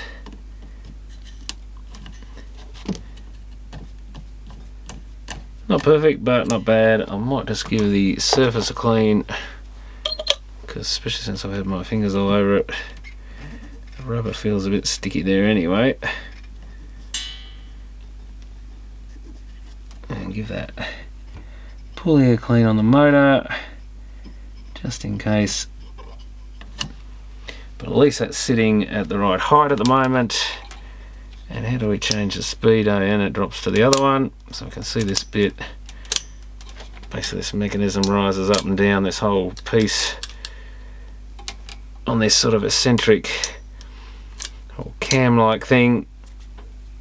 It's just a piece of plastic that's lower at one point, higher at the other, and that shifts this bit on the shaft. There's plenty of not great grease on there, but I'm not going to bother doing all that, and the plastic could do with it.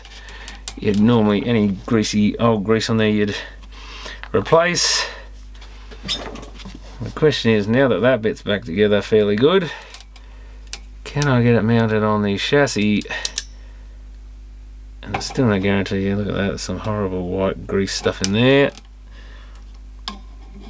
which has probably well and truly had its day. Now I've got to get this idler to drop under the mech. How do we rotate it there? So we really probably want, what was that noise?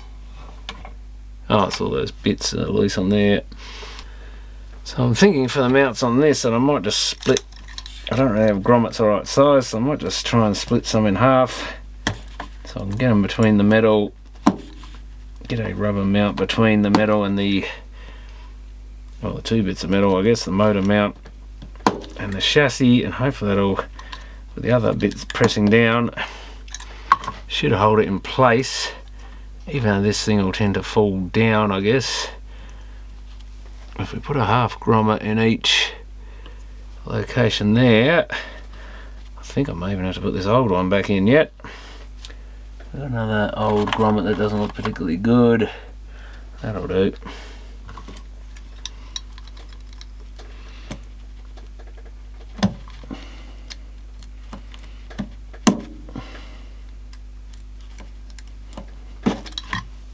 That's it. I'm not sure this is going to work, but we've got to try it. And of course, yeah, I've made that as long as the metal piece. I probably need to shorten my heat shrink a bit, but this really wants something better devising for it. But as a temporary fix, just to resurrect it basically.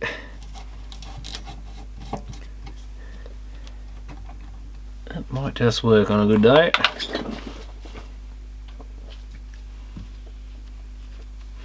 I'll make these ones a bit shorter.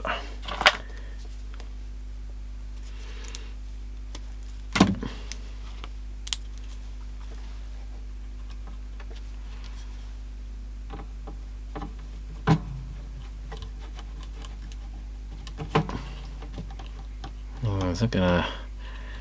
That's going up inside the hole, that's no good. So I don't know if that's gonna work.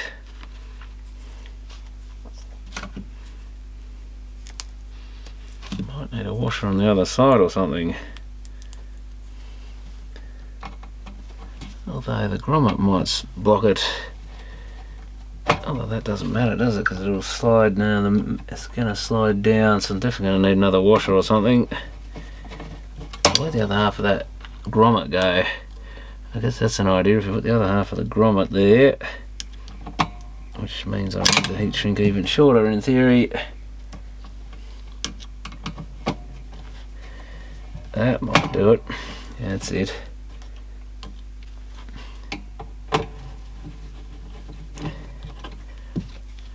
What's this piece off? Is that something important? I don't know where that came from. So maybe I can use it. Oh, what that rubber bit was, well I'm going to shove it in there for now. At least I won't lose it. Let's see what happens when we apply gravity. And I forgot the bits to put back on, which I knew I would. But at the moment I'm more worried whether this thing's going to work. That's kind of doing it, I think. Oh, except that bit's dropping. The one bit I didn't put a bit of grommet on the top is sliding on the heat shrink. Other than that, all good.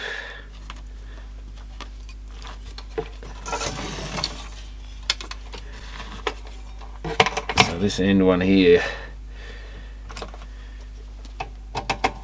the heat shrink's just going through the hole in the metal when it needs to sit on top of it. So I found a washer for that.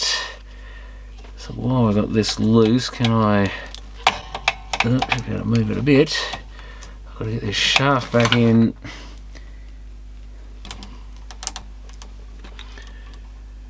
So we've got to have this apart when we put, oh, it must be in that one because I can see the mark where it's been. Let's just shove that over to there for now. That's a bit of a pain. All my grommets and stuff are going to fall out. But really had to try them first, and this plastic shaft goes onto that. And the other shaft comes through from the other side. I could have just left this bit off, I guess would have been the smarter move probably. But I might as well put all the bits back together for now.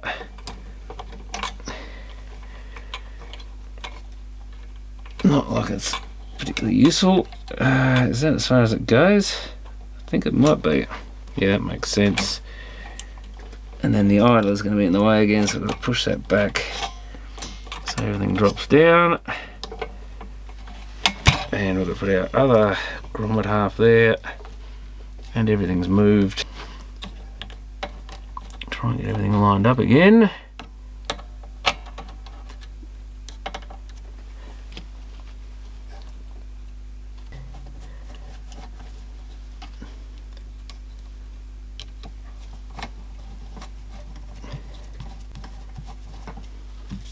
I think that was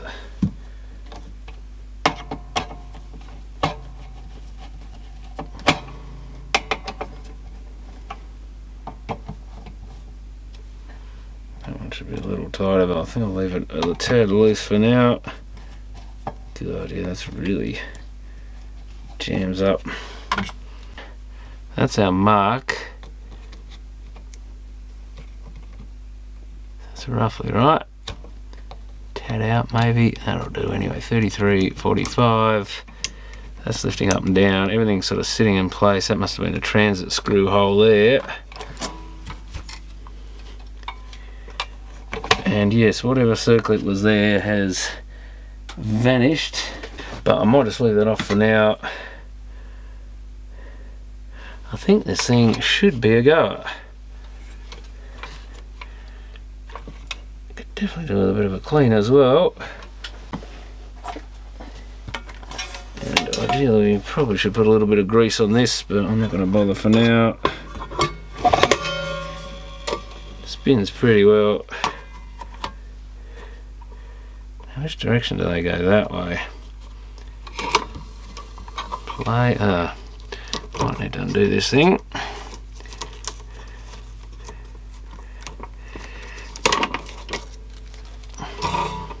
Reject.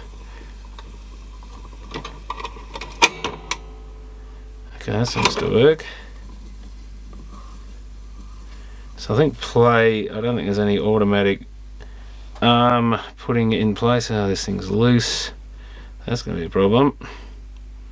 If we hit reject, it should lift it up though and take it away. So it's a semi-automatic. Only ejects it or rejects it. And yeah, rather dirty. I might just give it a quick clean. Okay, it looks slightly better, but not a lot. It's quite a bit of rust on it. Patches around everywhere. And I'll put a little bit of tape there just to stop this. Has a tendency to want to rotate the sort of head shell thing. I'd say it was meant to be glued to this other bit and the glue's broken. But in theory this should run, so I might hook it up to the unit and see what we can do.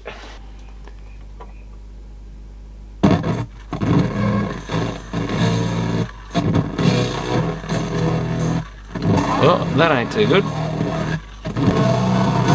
That sounds awful. Incredible amount of distortion. That's probably the stylus.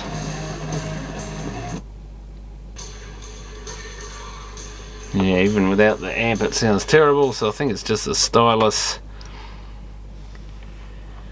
Certainly seen better days. Oh God, I've bent it again. Must have bumped it and bent it, because it's right off to one side. Ah, yeah, it's sitting into the plastic. That probably explains why it sounds absolutely terrible.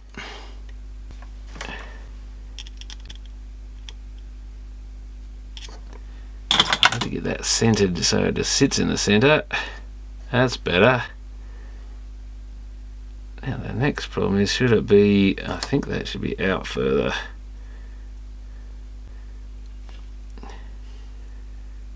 Well, this is highly dodgy, but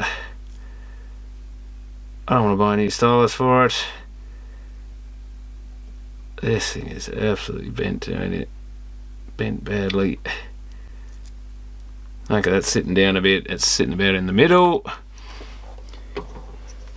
Now I've got to get it so it sits on the little rubber piece on the cartridge, and that is bent to one side. Ah, shitting Jesus.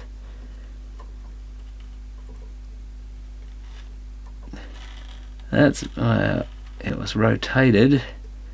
Now it's actually bent to one side. Oh, let's try that. And it's rotating on here, which is a real pain.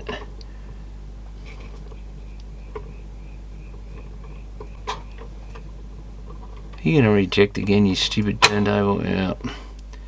Don't know why it does that. Must be me fiddling around.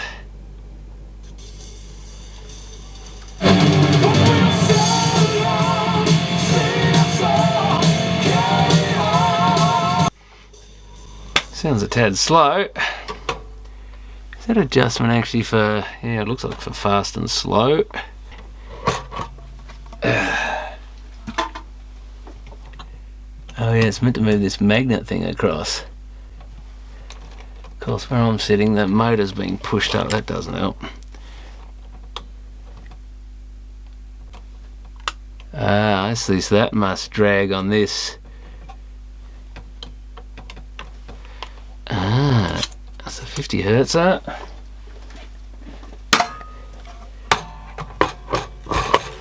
But I've got it sitting down too low, doesn't help.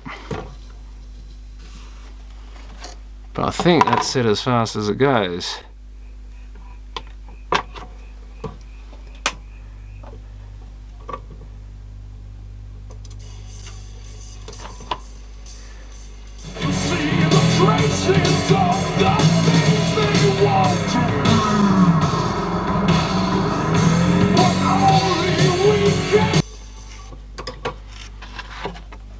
DO doesn't rock as well as they should.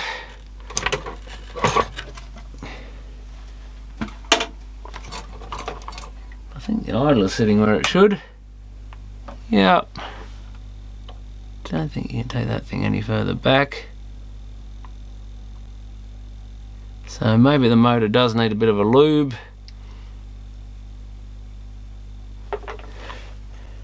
Definitely flips between the two speed settings fine.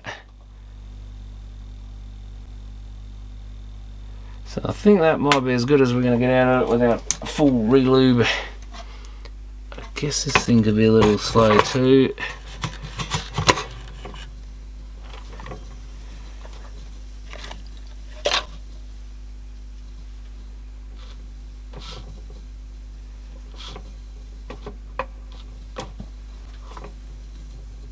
That's running on the idler. We did lube the idler, so that should help, but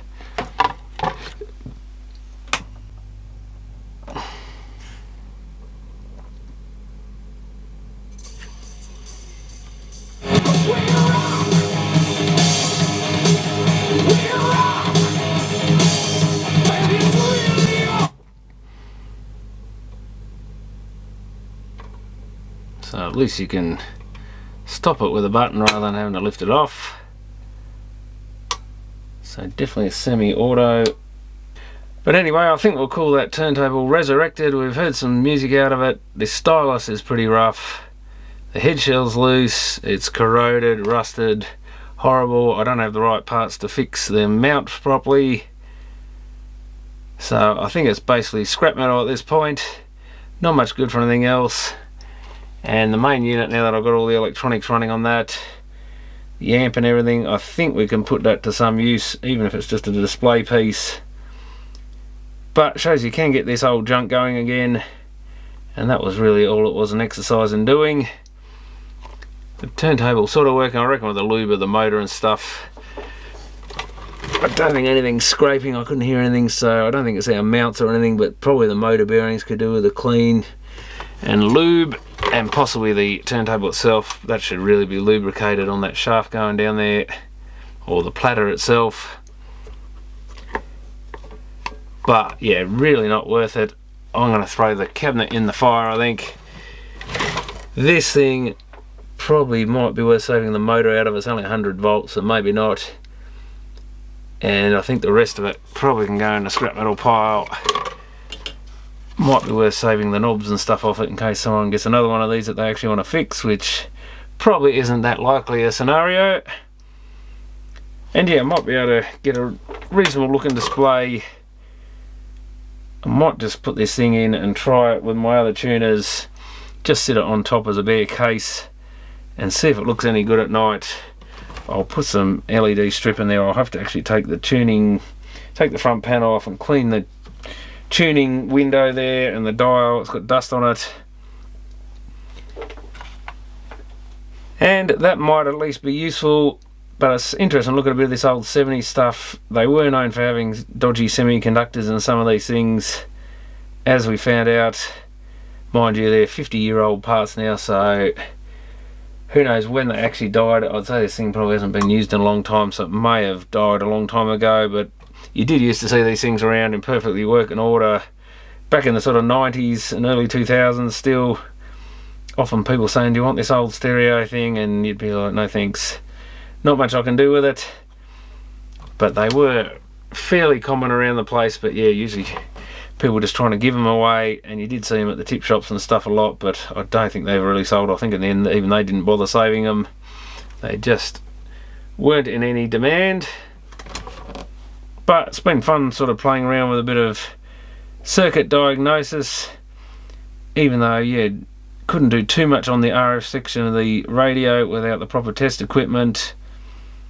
But it turned out that we found it with the DC thing anyway. It wasn't sort of in the audio section.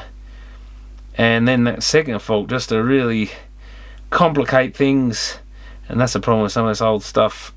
You think you're just looking for one fault, and then you find another one that throws you a bit. And of course the antenna came unplugged at the wrong time, but it was just luck that I actually turned the volume control right up flat out and noticed there was anything there at all.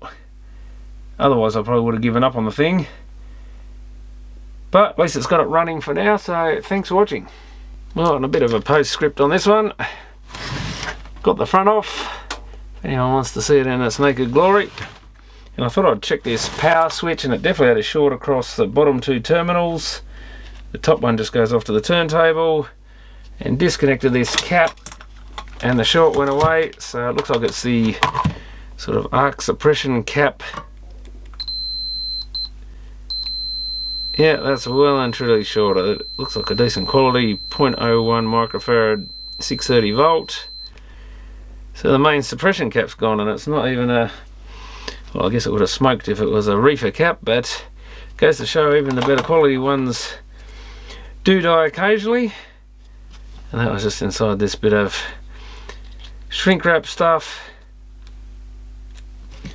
So that was dead as well. I don't think I'll worry about replacing it, because this is barely going to get any use, and I don't care if it makes a bit of a clicking sound. It probably helps protect the switch contacts, so I think we'll toss that in the rubbish. But that was what was wrong with that. And yeah, I've just given the inside of this thing a clean up. There's the radio dial, stereo light there, some number on it, and that's a nice big slider pots in there. Pretty easy to get this thing apart, only a couple of nuts, a couple of screws, one nut on there, and the headphone socket thing, and pull the knobs off, of course. And got the front a little bit cleaner. Dial looks much better now. There's quite a bit of dust down the back of it though, that's never going to come out unless you pop it off. Don't think I care about trying to unglue it to get that out. Can't see it, so yeah, I guess we'll just plug it in and check that it actually works now. Being careful not to touch anything I shouldn't. And there we have it, on and off. So that cap definitely shot